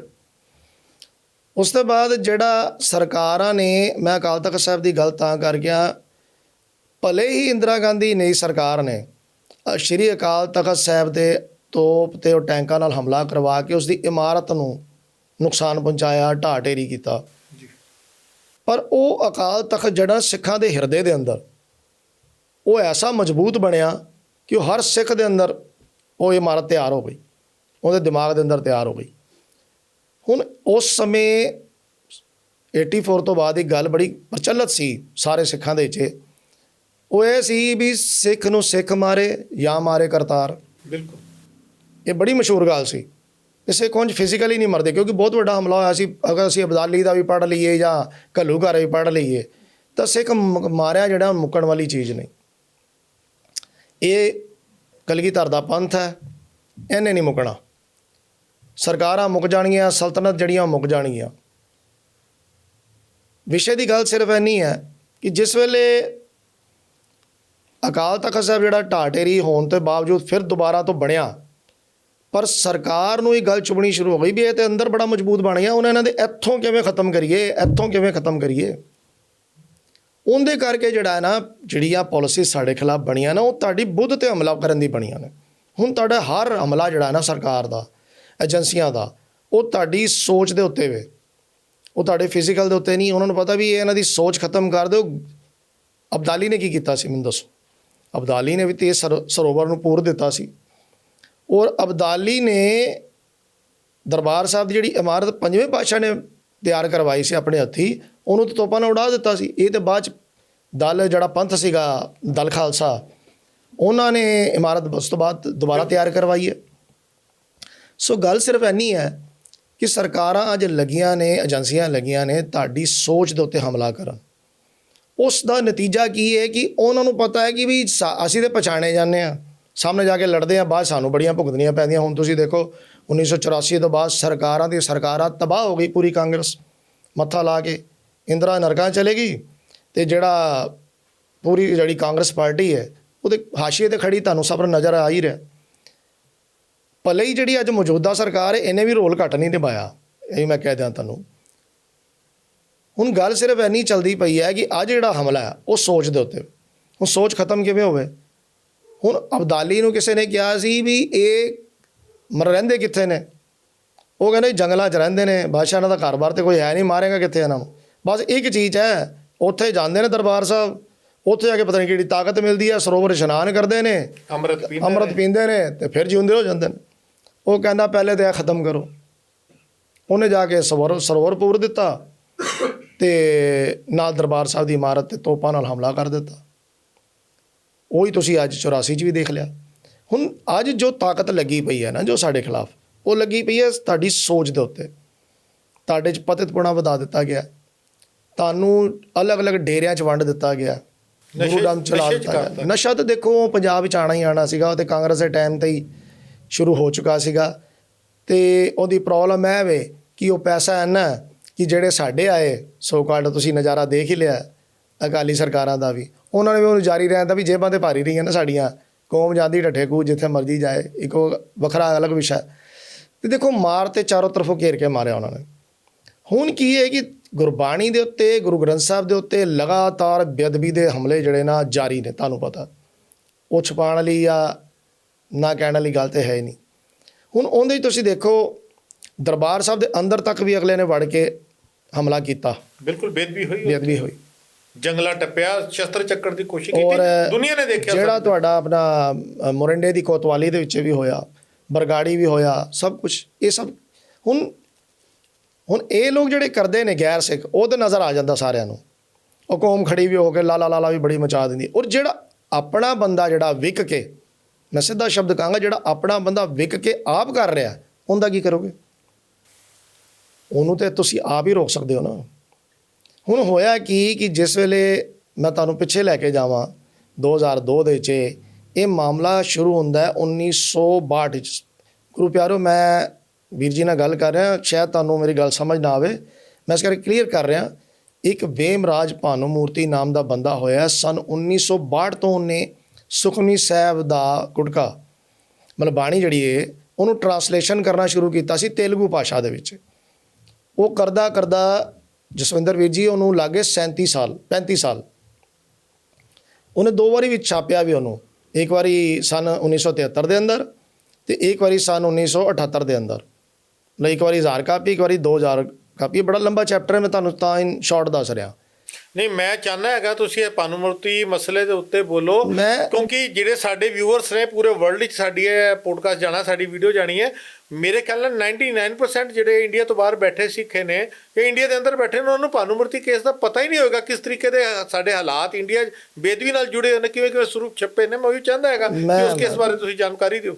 ਮੈਂ ਤੁਹਾਨੂੰ ਦੱਸਾਂ ਕਿ ਜਿਸ ਵੇਲੇ 2002 ਦੇ 'ਚ ਸਾਰਾ ਕੁਛ ਵਰਤਾਰਾ ਹੋਇਆ ਨਾ, ਉਸ ਦੌਰਾਨ ਮੇਰੇ ਕੋਲ ਕੋਈ ਸਿੰਘ ਇਹ ਖਬਰ ਲੈ ਕੇ ਆਇਆ ਕਿ ਵੀ ਇਹ ਇੱਕ ਕੰਮ ਹੋ ਰਿਹਾ, ਤੁਸੀਂ ਇਹਦੇ ਉੱਤੇ ਮਤਲਬ ਇਨਵੈਸਟੀਗੇਸ਼ਨ ਕਰੋ ਵੀ ਇਹ ਮਾਮਲਾ ਹੈ ਕੀ ਹੈ। ਕਿਉਂਕਿ ਉਹਨਾਂ ਦੌਰਾਨ ਨਾ 2002 ਦੇ ਅੰਦਰ ਇੱਕ ਕਿਤਾਬਚਾ ਛਪਿਆ ਸੀ, ਉਹ ਕਿਤਾਬਚਾ ਸੀਗਾ ਜਪਜੀ ਸਾਹਿਬ ਜੀ ਦਾ। ਜਪਜੀ ਸਾਹਿਬ ਦੀ ਬਾਣੀ 17 ਭਾਸ਼ਾਵਾਂ ਦੇ ਵਿੱਚ ਜਿਹੜੀ ਹੈ ਨਾ ਉਹਨਾਂ ਨੇ ਪ੍ਰਿੰਟ ਕਰ ਦਿੱਤੀ ਸੀ। ਔਰ ਜਿਹੜਾ ਕੇਸ ਤੁਸੀਂ ਅੱਜ ਦੇਖ ਰਹੇ ਹੋ ਥਮਿੰਦਰ ਸਿੰਘ ਦਾ, ਮੈਂ 20 ਸਾਲ ਪੁਰਾਣੀ ਗੱਲ ਕਰ ਰਿਹਾ, 2002 ਦੀ, ਤੇ ਅੱਜ ਕੀ ਹੈ ਸਨ 2025। ਤੇ ਥਮਿੰਦਰ ਸਿੰਘ ਦਾ ਕੇਸ ਸਾਲ ਪਹਿਲੇ ਆਇਆ ਕਿ ਪੂਰਾ ਗੁਰੂ ਗ੍ਰੰਥ ਸਾਹਿਬ ਬਿਨਾਂ ਲਗਾ ਮਾਤਰਾ ਦੇ ਇਹਨਾਂ ਨੇ ਚਾਈਨਾ ਭੇਜ ਕੇ ਨਾ ਪੈਨ ਡਰਾਈਵ ਤੋਂ ਪ੍ਰਿੰਟ ਕਰਾਇਆ। ਪ੍ਰਿੰਟ ਕਰਾ ਕੇ 200 ਸਰੂਪ ਜਿਹੜੇ ਫੈਡੈਕਸ ਦੇ ਥਰੂ ਜਿਹੜਾ ਕੋਰੀਅਰ ਕਰਵਾ ਕੇ ਡੱਬਿਆਂ ਦੇ ਵਿੱਚ ਉਹ ਅਮਰੀਕਾ ਭੇਜਿਆ ਗਿਆ। ਤੁਹਾਨੂੰ ਪਤਾ ਹੀ ਸਾਰਾ ਕੇਸ ਦਾ, ਦੁਨੀਆ ਨੂੰ ਪਤਾ, ਸਾਰੀ ਦੁਨੀਆ ਨੂੰ ਪਤਾ। ਉਹ ਜਦੋਂ ਮਾਮਲਾ ਸ਼੍ਰੀ ਅਕਾਲ ਤਖਤ ਸਾਹਿਬ 'ਤੇ ਆਇਆ, ਉਸ ਮਾਮਲੇ ਤੋਂ ਬਾਅਦ ਸਾਡੇ ਪ੍ਰਧਾਨ ਜੀ ਵੀ ਗਏ ਸਨ, ਹੋਰ ਸਾਰੇ ਜਿਹੜੇ ਗਿਆਨੀ ਹਰਪ੍ਰੀਤ ਸਿੰਘ ਜੀ, ਜਥੇਦਾਰ ਸਾਹਿਬ, ਸਿੰਘ ਸਾਹਿਬ, ਇਹਨਾਂ ਨੇ ਇੱਕ ਪੰਥਕ ਇਕੱਤਰਤਾ ਵੀ ਕੀਤੀ ਸੀ ਵੀ ਇਸ ਵਿਸ਼ੇ ਦੇ 'ਤੇ ਕਰੀਏ ਕੀ, ਜੋ ਥੋੜ੍ਹੇ ਸੂਝਵਾਨ ਪੜ੍ਹੇ ਲਿਖੇ ਨੇ। ਤੇ ਉਹਨਾਂ ਨੇ ਇਕੱਤਰਤਾ ਕੀਤੀ ਤੇ ਉਸ ਇਕੱਤਰਤਾ ਤੋਂ ਬਾਅਦ ਸਾਰਿਆਂ ਨੂੰ ਬੋਲਣ ਦਾ ਮੌਕਾ ਵੀ ਮਿਲਿਆ, ਪ੍ਰੈਸ ਕਾਨਫਰੰਸ ਵੀ ਹੋਈਆਂ। ਤੇ ਅਸੀਂ ਉਹ ਕੇਸ ਸਨ 2005 ਵਿੱਚ ਕੀਤਾ ਸੀ, ਅਕਾਲ ਤਖਤ ਸਾਹਿਬ 'ਤੇ ਪਟੀਸ਼ਨ ਲਗਾਈ ਸੀਗੀ ਮੈਂ ਆਪਣੀ ਜਥੇਬੰਦੀ, ਜਿਹੜੀ ਮੇਰੀ ਜਥੇਬੰਦੀ ਹੈ ਨੌਜਵਾਨ ਖਾਲਸਾ ਫੁਲਵਾੜੀ ਵੱਲੋਂ, ਤੇ ਉਹ ਦਾਇਰ ਕੀਤੀ ਸੀ। ਉਸ ਦੌਰਾਨ ਜਿਸ ਵੇਲੇ ਕਿਸੇ ਪੱਤਰਕਾਰ ਨੇ ਸਾਡੇ ਹਰਮੀਤ ਸਿੰਘ ਗਾਲਕਾ ਜੀ ਨੂੰ ਇਹ ਸਵਾਲ ਕਰ ਦਿੱਤਾ ਵੀ ਇਹ ਜਿਹੜਾ ਤੁਸੀਂ ਇਹ ਥਮਿੰਦਰ ਸਿੰਘ ਦੀ ਗੱਲ ਕਰ ਰਹੇ ਹੋ, ਇਹ ਲਗਾ ਮਾਤਰਾ ਵਾਲਾ ਕੇਸ ਤੇ ਤੁਹਾਡੇ ਦਿੱਲੀ 'ਚ ਹੋਇਆ, ਉਹਨੇ ਕਿਤੇ ਸਾਡੀ ਪ੍ਰੈਸ ਕਾਨਫਰੰਸ ਅਟੈਂਡ ਕੀਤੀ ਹੋਈ ਸੀਗੀ, ਉਹਨਾਂ ਕੋਲ ਰਿਕਾਰਡ ਸੀਗਾ ਉਹਦਾ। ਉਹ ਸਵੇਰੇ ਜਦੋਂ ਮੈਂ ਰਾਤੀ ਜਦੋਂ ਪੀਸੀ ਸੁਣ ਰਿਹਾ ਸੀਗਾ ਤੇ ਮੈਂ ਪੀਸੀ ਸੁਣਿਆ ਤੇ ਮੈਂ ਹੀ ਉਹਨਾਂ ਨੂੰ ਕਾਲ ਕੀਤੀ, ਮੈਂ ਕਿਹਾ ਜੀ ਇਹ ਤੁਹਾਨੂੰ ਉਹਨਾਂ ਨੇ ਸਵਾਲ ਕੀਤਾ ਤੇ ਇਹਦਾ ਤੇ ਸਾਰਾ ਰਿਕਾਰਡ ਸਾਡੇ ਕੋਲ ਪਿਆ ਸੀ ਕੀਤਾ ਇਹਨੂੰ। ਉਹ ਕਹਿੰਦੇ ਮੈਂ ਪੜਤਾਲ ਕਰਨਾ ਹੀ ਚਾਹੁੰਦਾ ਸੀ। ਤੇ ਖੈਰ ਉਹ ਸੀ ਸਾਰਾ ਕੁਝ ਉਹਨਾਂ ਬਾਰੇ ਨਸ਼ਰ ਕੀਤਾ, ਦੱਸਿਆ, ਉਹਦੇ ਬਾਰੇ ਸਾਰੀ ਗੱਲਬਾਤ ਉਹਨਾਂ ਨੂੰ ਸਮਝਾਈ ਵੀ ਕਿਵੇਂ ਕੇਸ ਹੋਇਆ।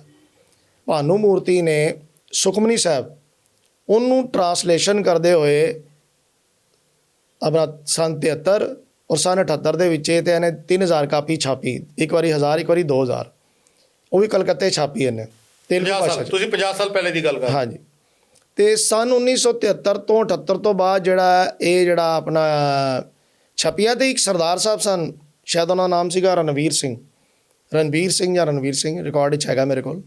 ਤੇ ਉਹਨਾਂ ਨੇ ਕੰਪਲੇਂਟ ਕੀਤੀ ਦਿੱਲੀ ਕਮੇਟੀ ਨੂੰ ਕਿ ਵੀ ਇਹ ਦਿੱਲੀ ਕਮੇਟੀ ਜਿਹੜਾ ਨਾਮ ਤੇ ਛਾਪ ਰਿਹਾ ਤੇਲਗੂ 'ਚ ਗੁਟਕਾ, ਇਹ ਪ੍ਰੋਪਰ ਠੀਕ ਨਹੀਂ। ਉਹਨੂੰ ਆਉਂਦੀ ਸੀ ਤੇਲਗੂ, ਉਹਨੇ ਕੁਛ ਬੰਦਿਆਂ ਤੋਂ, ਵਿਦਵਾਨਾਂ ਤੋਂ ਚੈੱਕ ਵੀ ਕਰਾਇਆ ਜਿਹਨਾਂ ਦੇ ਮਾਹਿਰ ਸਨ, ਪ੍ਰੋਫੈਸਰ ਸਨ ਤੇਲਗੂ ਭਾਸ਼ਾ ਦੇ, ਤੇ ਉਹਦੇ ਕਮੀਆਂ ਸਨ, ਪਰ ਕਮੇਟੀ ਨੇ ਕੋਈ ਧਿਆਨ ਨਹੀਂ ਦਿੱਤਾ। ਉਹ ਕੰਮ ਚਲਦੇ ਚਲਦੇ ਜਿਸ ਵੇਲੇ ਸਨ 1998 ਆ ਜਾਂਦਾ, 98 ਦੇ ਅੰਦਰ ਜਿਹੜਾ ਨਾ ਉਹ ਬੰਦਾ, ਉਸ ਤੋਂ ਬਾਅਦ 3.5 ਸਾਲ ਦੇ ਅੰਦਰ 2002 ਤੱਕ 3.5 ਸਾਲਾਂ ਦੇ ਅੰਦਰ 4 ਸਾਲਾਂ ਦੇ ਅੰਦਰ ਇਹ ਬੰਦਾ ਪੂਰਾ ਗੁਰੂ ਗ੍ਰੰਥ ਸਾਹਿਬ, ਸੰਪੂਰਨ ਗੁਰੂ ਗ੍ਰੰਥ ਸਾਹਿਬ ਦੀ ਬਾਣੀ ਜਿਹੜੀ ਹੈ ਨਾ ਉਹ 17 ਭਾਸ਼ਾ 'ਚ ਉਹਨੂੰ ਟਰਾਂਸਲੇਸ਼ਨ ਕਰ ਦਿੰਦਾ। ਇਹ ਬੜੀ ਸੋਚਣ ਵਾਲੀ, ਹੈਰਾਨੀ ਵਾਲੀ ਗੱਲ ਸੀ। ਟਾਰਗੇਟ ਸੀਗਾ ਕਿ ਜਿਹੜੀ ਮਹਾਰਾਜ ਸੱਚੇ ਪਾਤਸ਼ਾਹ ਦੀ ਸ਼ਤਾਬਦੀ ਆ ਰਹੀ ਹੈ ਨਾ 2004 ਦੇ ਅੰਦਰ 400 ਸਾਲਾ, ਉਹਨੂੰ ਨਿਸ਼ਾਨਾ ਬਣਾਉਣਾ ਸੀਗਾ ਕਿ ਵੀ ਕਰਨਾ ਕੀ ਹੈ। ਹੁਣ ਉਹਦੇ 'ਤੇ ਕਰਨਾ ਇਹਨਾਂ ਨੇ ਐ ਸੀ ਕਿ ਜਿਹੜੀ ਤੁਸੀਂ ਬਾਣੀ ਪੜ੍ਹਦੇ ਹੋ, ਜਿਵੇਂ ਜਪਜੀ ਸਾਹਿਬ ਸ਼ੁਰੂ ਕਰਦੇ ਹੋ, ਜਿਹੜੀਆਂ ਲਗਾ ਮਾਤਰਾ ਨੇ ਉਹ ਨਹੀਂ ਤੁਸੀਂ ਬੋਲਦੇ, ਉਹ ਹੁੰਦੀਆਂ ਅਰਥ ਵਾਸਤੇ। ਜਿਹੜਾ ਅਰਥ ਹੈ ਉਹ ਤੁਹਾਡੀਆਂ ਜਿਹੜੀਆਂ ਐਕਸਟਰਾ ਲਗਾ ਮਾਤਰਾ ਲੱਗੀਆਂ ਨੇ ਉਹ ਉਹਦਾ ਅਰਥ ਕਰਦੀਆਂ ਨੇ ਵੀ ਇਹ ਕੀ ਕਿਹਾ ਜਾ ਰਿਹਾ। ਹੁਣ ਜਿਵੇਂ ਮੈਂ ਤੁਹਾਡੇ ਨਾਲ ਹੁਣੇ ਜ਼ਿਕਰ ਕਰ ਰਿਹਾ ਸੀ, ਮਤ ਸ਼ਬਦ, ਸਿੰਪਲ ਜਿਹਾ 2 ਵਰਡ ਦਾ ਸ਼ਬਦ ਹੈ ਮਤ, ਔਰ ਸਾਰਿਆਂ ਨਾਲ ਜੁੜਿਆ ਹੋਇਆ। ਹੁਣ ਇੱਕ ਹੁੰਦਾ ਮੰਮਾ ਤੱਤਾ ਮਤ, ਸਿੰਪਲ 2 ਵਰਡ, ਫਿਰ ਇੱਕ ਵਾਰੀ ਕੀਤਾ ਜਾਂਦਾ ਮੰਮਾ ਅਤੇ ਤੱਤੇ ਦੇ ਨਾਲ ਸਿਹਾਰੀ ਲਗਾਤੀ ਜਾਂਦੀ ਹੈ, ਫਿਰ ਇੱਕ ਦਿਨ 'ਚ ਔਂਕੜ ਪਾ ਦਿੱਤੀ ਜਾਂਦੀ ਹੈ। ਇਹ ਪਾਉਣ ਦੇ ਨਾਲ ਉਹ 3 ਸ਼ਬਦ ਅਲੱਗ-ਅਲੱਗ ਬਣ ਜਾਂਦੇ ਨੇ। ਹੁਣ ਜਿਹੜਾ ਬੰਦਾ ਉਸ ਚੀਜ਼ ਨਾਲ ਉਹਨੂੰ ਸੰਥਿਆ ਲਈ, ਜਿੰਨੇ ਜਿਹੜਾ ਸਮਝਦਾ, ਉਹਨੂੰ ਕਲੀਅਰ ਹੋ ਜਾਏਗਾ ਕਿ ਗੁਰਬਾਣੀ ਇਸ ਜਗ੍ਹਾ 'ਤੇ ਕਿਹੜੀ ਮੱਤ ਦੀ ਗੱਲ ਕਰ ਰਹੀ ਹੈ। ਜਾਂ ਤਾਂ ਉਹ ਕਰ ਰਹੀ ਹੈ ਇੱਕ ਜਗ੍ਹਾ ਦੇ ਉੱਤੇ ਗੱਲ ਕਰ ਰਹੀ ਹੈ ਇਸ ਮੱਤ ਦੀ ਗੱਲ ਜਿਹੜੀ ਬੁੱਧ ਹੈ ਤੁਹਾਡੀ, ਇੱਕ ਜਗ੍ਹਾ 'ਤੇ ਉਹ ਗੱਲ ਕਰ ਰਹੀ ਵੀ ਇਹਨੂੰ ਨਾ ਕਰ, ਇੱਕ ਜਗ੍ਹਾ 'ਤੇ ਜਿਹੜੀ ਉਹ ਕਰ ਰਹੀ ਹੈ ਇਹ ਮਾਰਗ, ਧਰਮ ਨੂੰ ਵੀ ਮਤ ਕਿਹਾ ਜਾਂਦਾ। ਤੇ ਇਸੇ ਤਰੀਕੇ ਨਾਲ ਉਹ ਅਰਥ ਹੁੰਦੇ ਨੇ ਗੁਰਬਾਣੀ ਦੇ ਅੰਦਰ, ਗੁਰੂ ਗ੍ਰੰਥ ਸਾਹਿਬ ਮਹਾਰਾਜ ਦੀ ਬਾਣੀ ਦੇ ਅੰਦਰ। ਹੁਣ ਸਾਜ਼ਿਸ਼ ਕੀ ਸੀ ਕਿ ਵੀ ਇਹ ਸਾਰੇ ਜਿਹੜੇ ਬੋਲਣ ਵਾਲੇ ਸ਼ਬਦ ਨੇ ਨਾ ਉਹ ਉਡਾ ਹੀ ਦਿੱਤੇ ਜਾਣ। ਮੈਂ ਆਪ ਜੀ ਵਾਸਤੇ ਇੱਕ ਦਿਖਾਉਣ ਨੂੰ ਲਿਆਇਆ ਵਾਂ, ਇਹ ਪੰਜਾਬੀ ਦਾ ਜਿਹੜਾ ਲੈਂਗੁਏਜ ਦੇ ਅੰਦਰ ਇਹ ਕਿਤਾਬ 'ਚ ਹੈ। ਇਹਦੇ ਅੰਦਰ ਜਿਹੜੀ ਗੁਰਬਾਣੀ ਹੈ ਨਾ, ਇਹਦੇ 'ਚ ਇਹਨੇ 2 ਚੀਜ਼ਾਂ ਇਹਨਾਂ ਨੇ ਕੀਤੀਆਂ ਨੇ, ਜਿਹਦੇ ਅੰਦਰ ਇੱਕ ਹੈਗੀ ਉਚਾਰਨ ਰੀਤੀ, ਇੱਕ ਸਹਿਜ ਰੀਤੀ, ਉਹ ਇਹਨਾਂ ਨੇ ਕੀਤਾ। ਔਰ ਇਹਨੂੰ ਛਾਪਣ ਵਾਲੇ ਕੌਣ ਨੇ? ਦਿੱਲੀ ਸਿੱਖ ਗੁਰਦੁਆਰਾ ਪ੍ਰਬੰਧਕ ਕਮੇਟੀ। ਔਰ ਛਾਪਣ ਵਾਲੇ ਪ੍ਰਧਾਨ ਕੌਣ ਹੈ? ਅਵਤਾਰ ਸਿੰਘ ਏਤ ਸਾਹਿਬ, ਤੇ ਨਾਲ ਜਨਰਲ ਸੈਕਟਰੀ ਸਰਦਾਰ ਕਲਮੋਹਨ ਸਿੰਘ। ਇਹ ਜਿਸ ਵੇਲੇ ਸਾਡੇ ਸਾਹਮਣੇ ਇਹ ਹੱਥ 'ਚ ਆਇਆ ਤੇ ਸਾਡੇ ਵੀ ਰੋਂਗਟੇ ਖੜੇ ਹੋ ਗਏ ਵੀ ਇਹ ਨਵਾਂ ਕੰਮ ਕੀ ਕਰਤਾ ਇਹ, ਤੇ ਇੰਝ ਅਗਰ ਹੋਣ ਲੱਗ ਪਿਆ ਤੇ ਗੁਰਬਾਣੀ ਦੇ ਅਰਥ ਹੀ ਸਾਰੇ ਖਤਮ ਹੋ ਜਾਣਗੇ। ਯਾਨੀ ਕਿ ਕਿੱਥੇ ਨਾ ਕਿੱਥੇ ਕਹੀਏ, ਜਿਹੜੀ ਮੈਂ ਤੁਹਾਡੀ ਗੱਲ ਨੂੰ ਅਗਰ ਮੈਂ ਆਸਾਨ ਭਾਸ਼ਾ ਸੰਗਤਾਂ ਨੂੰ ਦੱਸ ਸਕਾਂ ਕਿ ਸੰਗਤ ਜੀ, ਅਸੀਂ ਦੁਸ਼ਮਣਾਂ ਦੀ ਗੱਲ ਕਰਦੇ ਹਾਂ, ਅਸੀਂ ਵੈਰੀਆਂ ਦੀ ਗੱਲ ਕਰਦੇ ਹਾਂ, ਅਸੀਂ ਆਸਾਨ ਭਾਸ਼ਾ 'ਚ ਸਾਰੇ 2 ਲਫ਼ਜ਼ ਵਰਤ ਲੈਂਦੇ ਨੇ ਜੀ ਕਿ ਇਹਦੇ ਵਿੱਚ ਕਾਂਗਰਸ ਦਾ ਹੱਥ ਹੈ ਜਾਂ ਇਹਦੇ ਵਿੱਚ RSS ਦਾ ਹੱਥ ਹੈ। 2 ਹੀ ਮਤ ਲੋਕਾਂ ਦੇ ਦਿਮਾਗ 'ਚ ਚੱਲਦੇ ਨੇ। ਮਗਰ ਜਦ ਇਹੋ ਜੀ ਬਾਣੀ ਨੂੰ ਤੋੜ ਮਰੋੜ ਕੇ ਕਿਤਾਬਚਿਆਂ ਦੇ ਤੌਰ ਦੇ ਉੱਤੇ, ਜਪਜੀ ਸਾਹਿਬ ਦੀ ਸੰਖਿਆ ਦੇ ਤੌਰ ਦੇ ਉੱਤੇ, ਉਹਦੇ ਕਿਤਾਬ ਤਾਂ ਅਗਰ ਦਿੱਲੀ ਸਿੱਖ ਗੁਰਦੁਆਰਾ ਪ੍ਰਬੰਧਕ ਕਮੇਟੀ ਦੇ ਪਲੇਟਫਾਰਮ ਦੇ ਉੱਤੇ ਉਹਨਾਂ ਦੀਆਂ ਜਿਹੜੀ ਪ੍ਰਿੰਟਿੰਗ ਪ੍ਰੈਸ ਹੈ ਉਹਨਾਂ ਦੇ ਅੰਦਰ ਛਾਪੀਆਂ ਗਈਆਂ ਰਾਤੋਂ ਕਿੰਨੇ ਸਾਲ, 20 ਸਾਲ ਪਹਿਲੇ ਦੀ ਗੱਲ ਹੈ? ਇਹ 2002 ਦੀ 2002 ਦੀ 23 ਸਾਲ ਪਹਿਲੇ ਦੀ ਗੱਲ ਹੈ ਜੀ। ਤੁਸੀਂ ਆਪਣੀ ਗੱਲ ਜਾਰੀ। ਇਹ ਦੇਖੋ, ਇਹ ਜਦੋਂ ਸਾਡੇ ਕੋਲ ਚੀਜ਼ਾਂ ਆਈਆਂ ਉਸ ਤੋਂ ਬਾਅਦ ਅਸੀਂ ਦਿੱਲੀ ਕਮੇਟੀ ਦੇ ਰਿਕਾਰਡ 'ਚੋਂ ਜਿਹੜੇ ਪੇਪਰ ਕਢਾਏ, ਉਹ ਹੁਣ ਕੀ ਸੀਗਾ ਕਿ ਪੁਰਾਣੇ ਤੋਂ ਲੈ ਕੇ ਜਿੰਨੇ ਪ੍ਰਧਾਨ, ਚਾਹੇ ਉਹ ਹਰਭਜਨ ਸਿੰਘ ਮਠਾਰੂ ਸੀ, ਚਾਹੇ ਉਸ ਤੋਂ ਬਾਅਦ ਮੇਰਾ ਖਿਆਲ ਸੀਗਾ ਸੰਗਤਪੁਰੀ, ਉਸ ਤੋਂ ਬਾਅਦ ਇੱਕ ਹੋਰ ਹੈ ਜਸਵੰਤ ਸਿੰਘ ਸੇਠੀ, ਤੇ ਮੈਂ ਅਗਰ ਨਾ ਭੁੱਲਾਂ ਤੇ ਆਪਣਾ ਪਰਮਜੀਤ ਸਿੰਘ ਸਰਨਾ ਸਾਹਿਬ, ਤੇ ਇਸ ਤਰ੍ਹਾਂ ਦੇ ਜਿੰਨੇ ਪ੍ਰਧਾਨ ਸਨ, ਜਨਰਲ ਸੈਕਟਰੀ ਬੜੇ ਸਾਰੇ ਸਨ, ਆਪਣਾ ਧਰਮ ਪ੍ਰਚਾਰ ਕਮੇਟੀ ਦੇ ਚੇਅਰਮੈਨ। ਤੇ ਇਸ ਵਿੱਚ ਦੇਖੋ ਕਿ ਹੈਰਾਨੀ ਵਾਲੀ ਗੱਲ ਹੋਰ ਹੋਈ, ਜੇ ਇਹ ਨਾ ਕਹਿਣ ਕਿ ਸਾਨੂੰ ਤਾਂ ਇਹਦਾ ਸਮਝ ਨਹੀਂ ਸੀ ਜਾਂ ਸਾਨੂੰ ਪਤਾ ਨਹੀਂ ਸੀ। ਤਰਸੇਮ ਸਿੰਘ ਜੀ ਹੁਣ ਦੁਨੀਆ 'ਚ ਨਹੀਂ ਨੇ, ਕਾਲ ਚਲਾਣਾ ਕਰ ਚੁੱਕੇ ਨੇ, ਮੇਰਾ ਉਹਨਾਂ ਨਾਲ ਬੜੀ ਨੇੜਤਾ ਵੀ ਰਹੀ ਹੈ। ਉਹ ਧਰਮ ਪ੍ਰਚਾਰ ਕਮੇਟੀ ਦੇ ਚੇਅਰਮੈਨ ਸਨ ਜਦੋਂ ਸਰਨਾ ਸਾਹਿਬ ਸਨ, ਤੇ ਧਰਮ ਪ੍ਰਚਾਰ ਕਮੇਟੀ ਦੇ ਚੇਅਰਮੈਨ ਨੇ 3 ਤੁਹਾਡੇ ਨਜ਼ਦੀਕੀ ਦਿੱਲੀ ਦੇ ਪਤਵੰਤੇ ਸੱਜਣ ਨੇ, ਕੁਲਵੰਤ ਸਿੰਘ ਜੀ, ਨਰਮਲ ਸਿੰਘ ਜੀ ਤੇ ਗੁਰਦਿਆਲ ਸਿੰਘ ਜੀ, ਸ਼ਾਇਦ ਤੁਸੀਂ ਜਾਣਦੇ ਹੋ, ਮੈਂ ਬੜੀ ਨਜ਼ਦੀਕ ਤੋਂ ਜਾਣਦਾ ਉਹਨਾਂ ਨੂੰ। ਇਹਨਾਂ ਕੋਲ ਰਿਪੋਰਟ ਤਿਆਰ ਕਰਵਾਈ ਭਾਨੂ ਮੂਰਤੀ ਪ੍ਰੋਜੈਕਟ ਦੇ ਉੱਤੇ। ਇਹਦਾ ਅਸਲ 'ਚ ਨਾਮ ਸੀ ਗੁਰਬਾਣੀ ਪ੍ਰੋਜੈਕਟ। ਤੇ ਇਹਦੀ ਤਿਆਰੀ ਜਦੋਂ ਉਹਨਾਂ ਨੇ ਰਿਪੋਰਟ ਤਿਆਰ ਕਰਾਈ ਤੇ ਤਿੰਨਾਂ ਨੇ 2-3 ਮਹੀਨਿਆਂ ਦੇ ਵਿੱਚ ਨਾ ਰਿਪੋਰਟ ਦੇ ਵੀ ਦਿੱਤੀ। ਪਰ ਬਦਕਿਸਮਤੀ ਹੈ ਕਿ ਤਰਸੇਮ ਸਿੰਘ ਜੀ ਇਹ ਰਿਪੋਰਟ ਜਿਹੜੀ ਉਹਨਾਂ ਨੇ ਲਿਖਿਆ ਅੰਦਰ ਵੀ ਇਹ ਸਹੀ ਨਹੀਂ ਹੈਗਾ, ਇਹਨੂੰ ਬੰਦ ਕਰ ਦੇਣਾ ਚਾਹੀਦਾ ਰਿਪੋਰਟ ਅਗਰ ਤੁਸੀਂ ਪੜ੍ਹਦੇ ਹੋ ਤੇ। ਪਰ ਉਸ ਰਿਪੋਰਟ ਨੂੰ ਸ਼੍ਰੀ ਅਕਾਲ ਤਖਤ ਸਾਹਿਬ ਤੇ ਨਹੀਂ ਭੇਜਿਆ ਗਿਆ। ਹੈਰਾਨੀ ਦੀ ਗੱਲ ਹੈ ਵੇ, ਕਿਸ ਦਬਾਅ 'ਚ ਨਹੀਂ ਭੇਜਿਆ ਗਿਆ, ਕਿਉਂ ਨਹੀਂ ਭੇਜਿਆ ਗਿਆ, ਇਹ ਕਾਰਨ ਸਮਝ ਨਹੀਂ ਆਏ ਸਾਨੂੰ। ਹੁਣ ਉਸ ਤੋਂ ਬਾਅਦ ਜਦੋਂ ਸਾਡੇ ਕੋਲ ਆਇਆ ਸੀ, ਪੂਰੀ ਪਟੀਸ਼ਨ ਤਿਆਰ ਕੀਤੀ, ਸਾਰਾ ਕੇਸ ਵਾਚਿਆ, ਉਹਦੇ ਘਰ ਵੀ ਗਏ ਸੀ ਭਾਨੂ ਮੂਰਤੀ ਦੇ। ਹੈਰਾਨੀ ਸਾਨੂੰ ਇਹ ਹੋਈ ਉਹਨੂੰ ਬੰਦੇ ਨੂੰ ਇੰਗਲਿਸ਼, ਤੇਲਗੂ ਤੇ ਟੁੱਟੀ ਭੱਜੀ ਹਿੰਦੀ ਮਾੜੀ ਜੀ ਆਉਂਦੀ ਹੈ ਉਹਨੂੰ। ਤੇ ਜਿਸ ਵੇਲੇ ਅਸੀਂ ਉਹਨੂੰ ਸਵਾਲ ਕੀਤਾ, 50 ਮਿੰਟ ਦਾ ਵੀਡੀਓ ਹੁੰਦਾ ਸਾਡੇ ਨਾਲ, ਅਸਾਂ ਇੰਟਰਵਿਊ ਲਿਆ ਹੁੰਦਾ, ਇੱਕ ਟੀਮ ਤਿਆਰ ਕੀਤੀ, ਅਸੀਂ ਬਾਹਰੋਂ ਕੈਨੇਡਾ ਤੋਂ ਆਏ ਹਾਂ, ਤੁਹਾਡਾ ਤੇਰਾ ਪ੍ਰੋਜੈਕਟ ਅਸੀਂ ਬਾਹਰ ਲਾਂਚ ਕਰਨਾ ਚਾਹੁੰਦੇ ਹਾਂ ਤੇ ਸਾਨੂੰ ਸਾਰਾ ਇਹਦੇ ਬਾਰੇ ਸਮਝਾ। ਮਤਲਬ ਇੰਡਾਇਰੈਕਟ ਤੌਰ ਦੇ ਉੱਤੇ ਇੱਕ ਛੋਟਾ ਜਿਹਾ ਸਟਿੰਗ ਆਪਰੇਸ਼ਨ ਟਾਈਪ ਇੰਟਰਵਿਊ ਕਰ ਲਿਆ ਤਾਂ ਕਿ ਸੱਚ ਦੁਨੀਆ ਦੇ ਅੱਗੇ ਆ ਸਕੇ। ਉਹ ਸਟਿੰਗ ਐਸਾ ਸੀਗਾ ਕਿ ਟੀਮ ਬਣਾ ਕੇ ਕੰਮ ਕੀਤਾ ਸੀ ਵੀ ਅਗਲਾ ਸਮਝ ਆਇਆ ਕਿ ਮੇਰਾ ਵਾਸਤੇ ਹੋਰ ਬੜਾ ਵਧੀਆ ਕੋਈ ਹੋਣ ਵਾਲਾ ਹੈ ਤੇ ਮੈਨੂੰ ਹੋਰ ਬਾਹਰੋਂ ਮਾਲ ਮਿਲੇਗਾ, ਕਿ ਉਹ ਦਿੱਲੀ ਕਮੇਟੀ ਤੇ ਰਜਾਰ ਜਾ ਕੇ ਦੇ ਹੀ ਰਹੀ ਸੀ।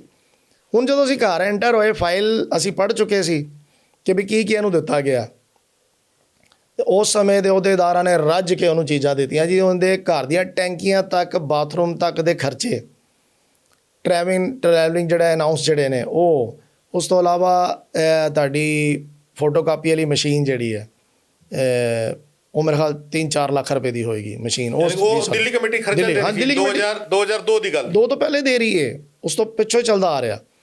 ਤੋ ਉਹਦਾ ਹਲਵਾ ਮੰਡਾ ਮਤਲਬ ਉਹਦੇ ਘਰ ਸਾਰਾ ਕੁਝ ਉਹਦੇ ਤੋਂ ਹੀ ਚੱਲ ਰਿਹਾ ਸੀ ਗੁਰਬਾਣੀ ਪ੍ਰੋਜੈਕਟ ਤੋਂ। ਔਰ ਉਹਦੇ ਘਰ ਦੇ ਅੰਦਰ ਤਾਂ ਵੀਡੀਓ ਤੁਹਾਨੂੰ ਦਿਖਾਵਾਂਗਾ, ਸਾਰੀਆਂ ਅੰਦਰ ਫੋਟੋਆਂ ਜਿਹੜੀਆਂ ਨੇ, ਚਲੋ ਉਹਨੂੰ ਮੁਬਾਰਕ ਹੈ, ਉਹ ਜਿਸ ਆਪਣਾ ਇਸ਼ਟ ਨੂੰ ਮੰਨਦਾ, ਸਾਨੂੰ ਉਹਦੇ 'ਤੇ ਕਿੰਤੂ ਪਰੰਤੂ ਨਹੀਂ ਹੈ। ਪਰ ਜਿਹੜਾ ਬੰਦਾ ਕਿਸੇ ਹੋਰ ਵਿਚਾਰਧਾਰਾ ਨਾਲ ਚੱਲ ਰਿਹਾ ਤੇ ਉਹ ਗੁਰਬਾਣੀ ਦਾ ਪ੍ਰੋਜੈਕਟ ਕਿਵੇਂ ਚਲਾ ਸਕਦਾ? ਗੁਰੂ ਗ੍ਰੰਥ ਸਾਹਿਬ ਦੀ ਸੰਥਿਆ ਲਏ ਬਿਨਾ, ਗੁਰਬਾਣੀ ਪੰਜਾਬੀ ਸਮਝੇ ਬਿਨਾ, ਪੰਜਾਬੀ ਨੂੰ ਆਉਂਦੀ ਨਹੀਂ ਹੈ। ਅਸੀਂ ਉਹਨੂੰ ਸਵਾਲ ਕੀਤਾ ਕਿ ਵੀ ਆਪਕੋ ਇੰਗਲਿਸ਼, ਉਹਨੂੰ ਗੱਲ ਪੁੱਛੀ ਵੀ ਤੈਨੂੰ ਪੰਜਾਬੀ ਤਾਂ ਆਉਂਦੀ ਨਹੀਂ? ਕਹਿੰਦਾ ਨਹੀਂ, ਮੈਨੂੰ ਤਾਂ ਚਮਤਕਾਰ ਹੁੰਦਾ, ਮੈਨੂੰ ਗੁਰੂ ਨਾਨਕ ਸਾਹਿਬ ਉੱਪਰੋਂ ਦੀ ਭੇਜਦੇ ਨੇ ਇਹ ਸਾਰੀ ਗੱਲ। ਹੁਣ ਅਸੀਂ ਕਿਹਾ ਵੀ ਇਹ ਹੋਇਆ ਕਿਵੇਂ, ਸਾਨੂੰ ਸਮਝਾ ਸੀ ਵੀ ਅਸੀਂ ਕਰਨਾ ਕੀ, ਉੱਥੇ ਜਾ ਕੇ ਲਾਂਚ ਕਰਨਾ ਕੈਨੇਡਾ ਵਿੱਚ, ਤੇ ਇਹ ਕਰਾਂਗੇ ਕਿਵੇਂ ਆਪਾਂ। ਉਹਨੇ ਅਲਮਾਰੀ ਖੋਲ੍ਹੀ, ਅਲਮਾਰੀ ਦੇ ਅੰਦਰ ਤੁਸੀਂ ਦੇਖੋ ਵੀਡੀਓ 'ਚ ਨਾ 1430 ਅੰਕ ਦੀਆਂ ਫਾਈਲਾਂ ਬਣੀਆਂ ਪਈਆਂ ਨੇ, 100 ਅੰਕ ਦੀਆਂ ਫਾਈਲਾਂ ਬਣਾ ਕੇ ਰੱਖੀਆਂ ਹੋਈਆਂ ਨੇ। ਅਸੀਂ ਕਿਹਾ ਕੋਈ ਦਿਖਾ ਤਾਂ ਸਹੀ, ਪਤਾ ਤਾਂ ਸੀ ਸਾਨੂੰ ਵੀ ਕੀ ਹੈ। ਸਾਡੇ ਕੋਲ ਐਜ਼ ਇਟ ਇਜ਼ ਪੂਰੀ ਮੋਟੀ ਫਾਈਲ ਹੈ, ਉਹਦੇ ਅੰਦਰ ਕਿਹੜੇ ਸੇਵਾਦਾਰ ਦੀ, ਕਿਹੜੇ ਗ੍ਰੰਥੀ ਦੀ, ਜਿਹੜੇ ਮੀਤ ਗ੍ਰੰਥੀ ਨੇ, ਕਿੰਨਾ ਦੀ ਡਿਊਟੀਆਂ ਲੱਗਦੀਆਂ ਰਹੀਆਂ ਉੱਥੇ ਜਾ ਕੇ ਪੰਜਾਬੀ ਦੀ ਛੇੜਖਾਨੀ ਕਰਨ ਵਾਸਤੇ।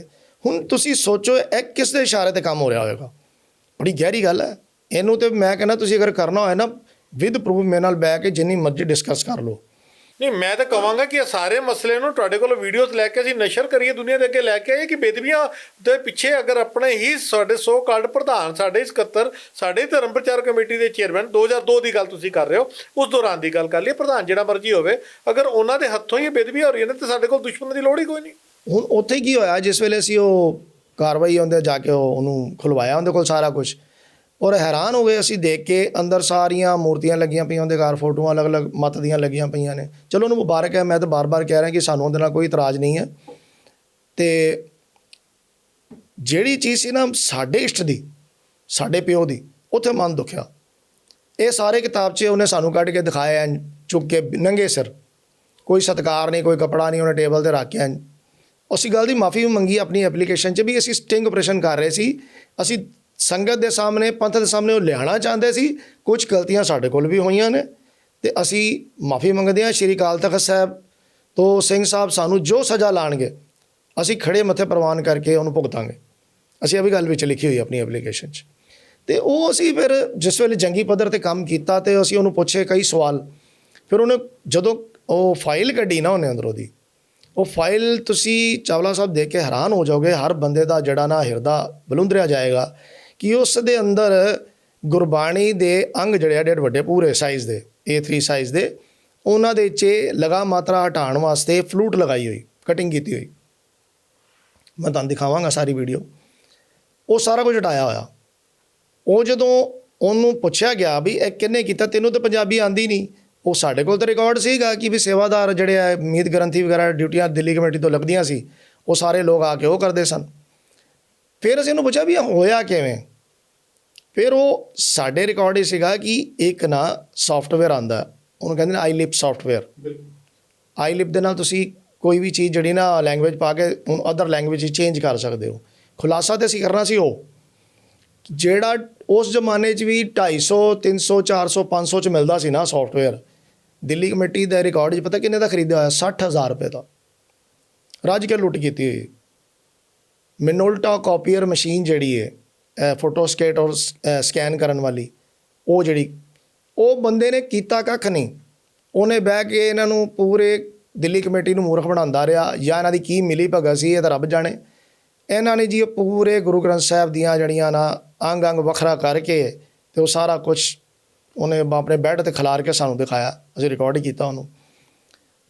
ਉਹ ਜਦੋਂ ਸਾਰਾ ਕੁਝ ਕੀਤਾ ਫਿਰ ਉਹ ਦੇਖੋ 2002 'ਚ ਉਹਨੂੰ ਸਨਮਾਨਿਤ ਕੀ ਕੀਤਾ ਦਿੱਲੀ ਕਮੇਟੀ ਨੇ।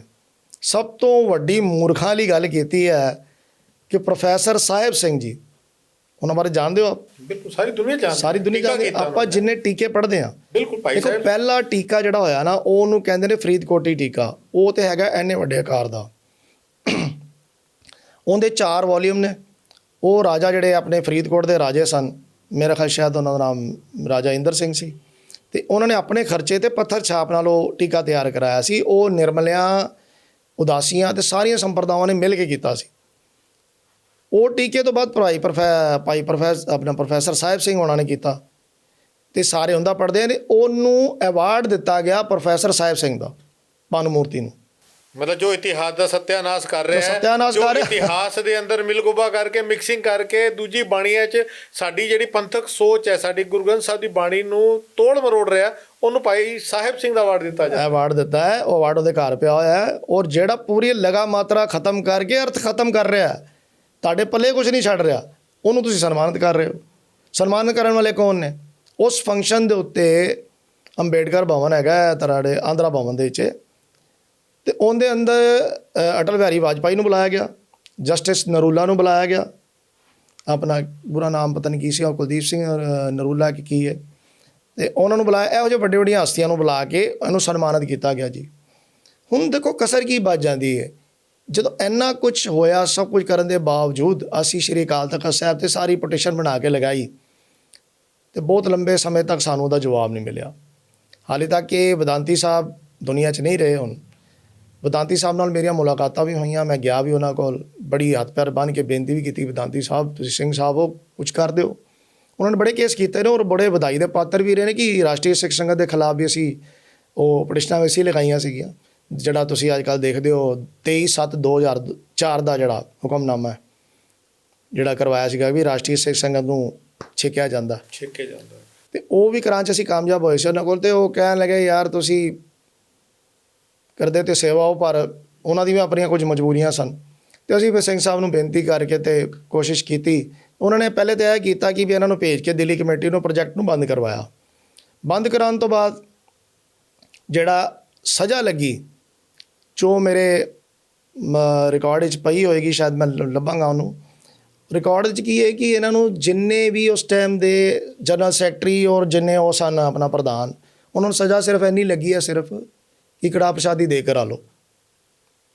ਹੁਣ ਤੁਸੀਂ ਦੱਸੋ, ਜਿੰਨੇ ਇੰਨੀ ਘੋਰ ਬੇਅਦਬੀ ਕਰਨ ਵਾਲੇ ਬੰਦੇ ਨੂੰ ਪ੍ਰਮੋਟ ਕੀਤਾ ਹੋਵੇ, ਕਮੇਟੀਆਂ ਦਾ ਫਰਜ਼ ਨਾ ਨਿਭਾਇਆ ਹੋਵੇ, ਅਤੇ ਉਹਨਾਂ ਨੂੰ ਇੰਨੀਆਂ ਜਿਹੀਆਂ ਸਜ਼ਾਵਾਂ।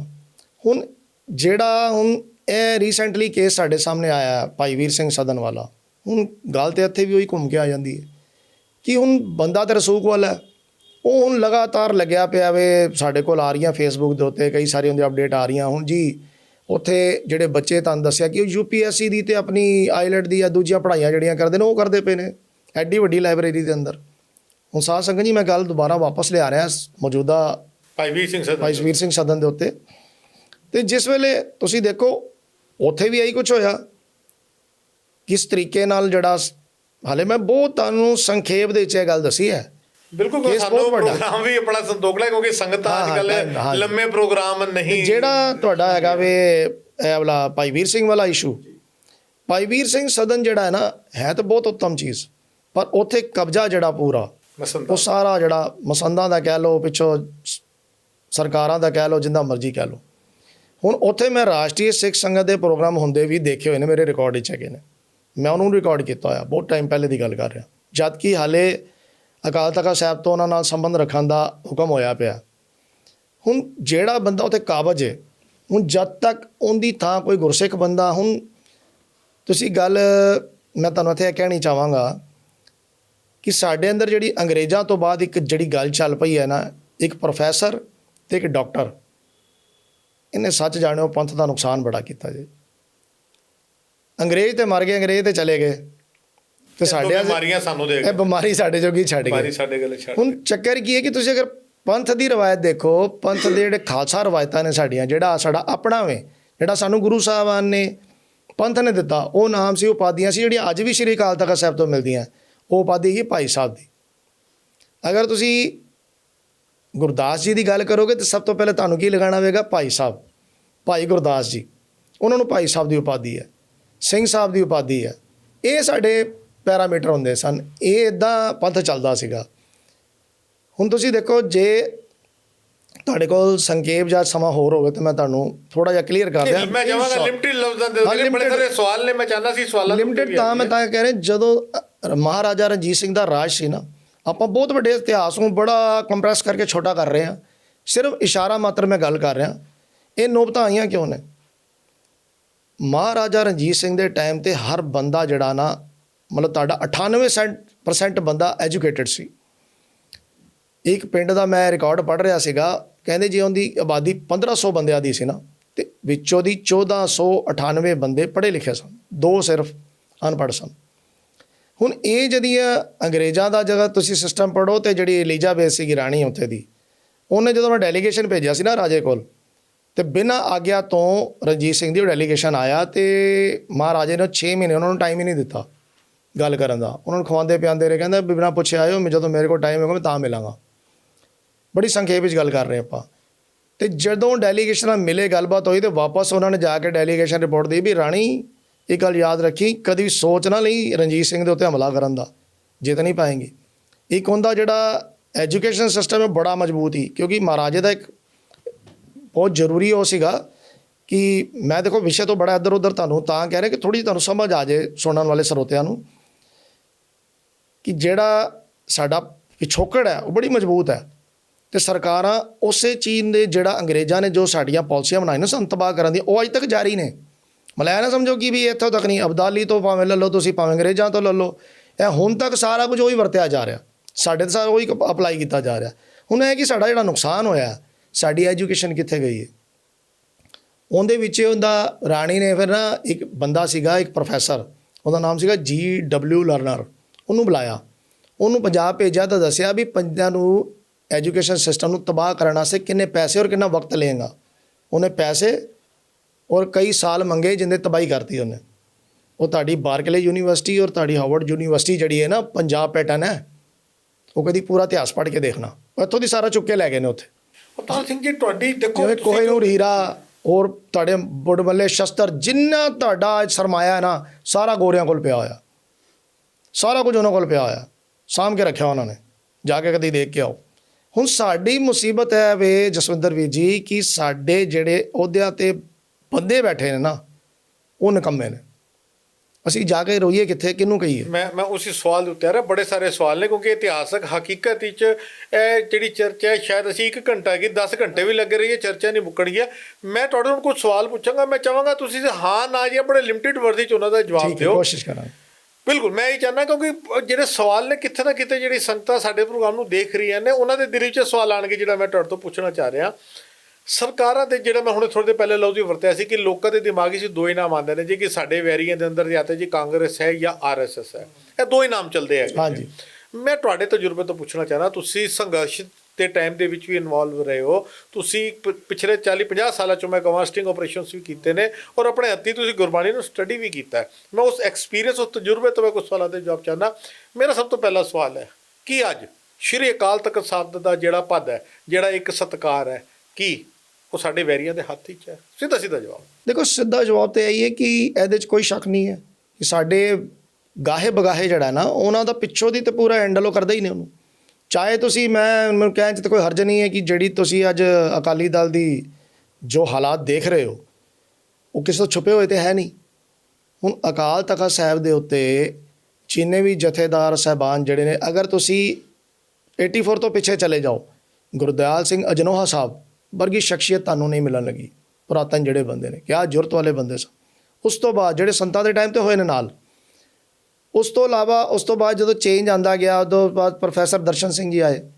ਉਸ ਟਾਈਮ ਦਾ ਉਹਨਾਂ ਦਾ ਰਿਕਾਰਡ ਬੜਾ ਚੰਗਾ ਸੀ। ਅੱਜ ਭਾਵੇਂ ਉਹ ਬਿਲਕੁਲ ਕੁਰਾਹੇ ਪੈ ਗਏ ਨੇ, ਆਪਾਂ ਉਸ ਚੈਪਟਰ ਨੂੰ ਨਾ ਹੀ ਛੇੜੀ ਕਿ ਉਹ ਵੀ ਬੜਾ ਲੰਬਾ ਹੋ ਜਾਣਾ।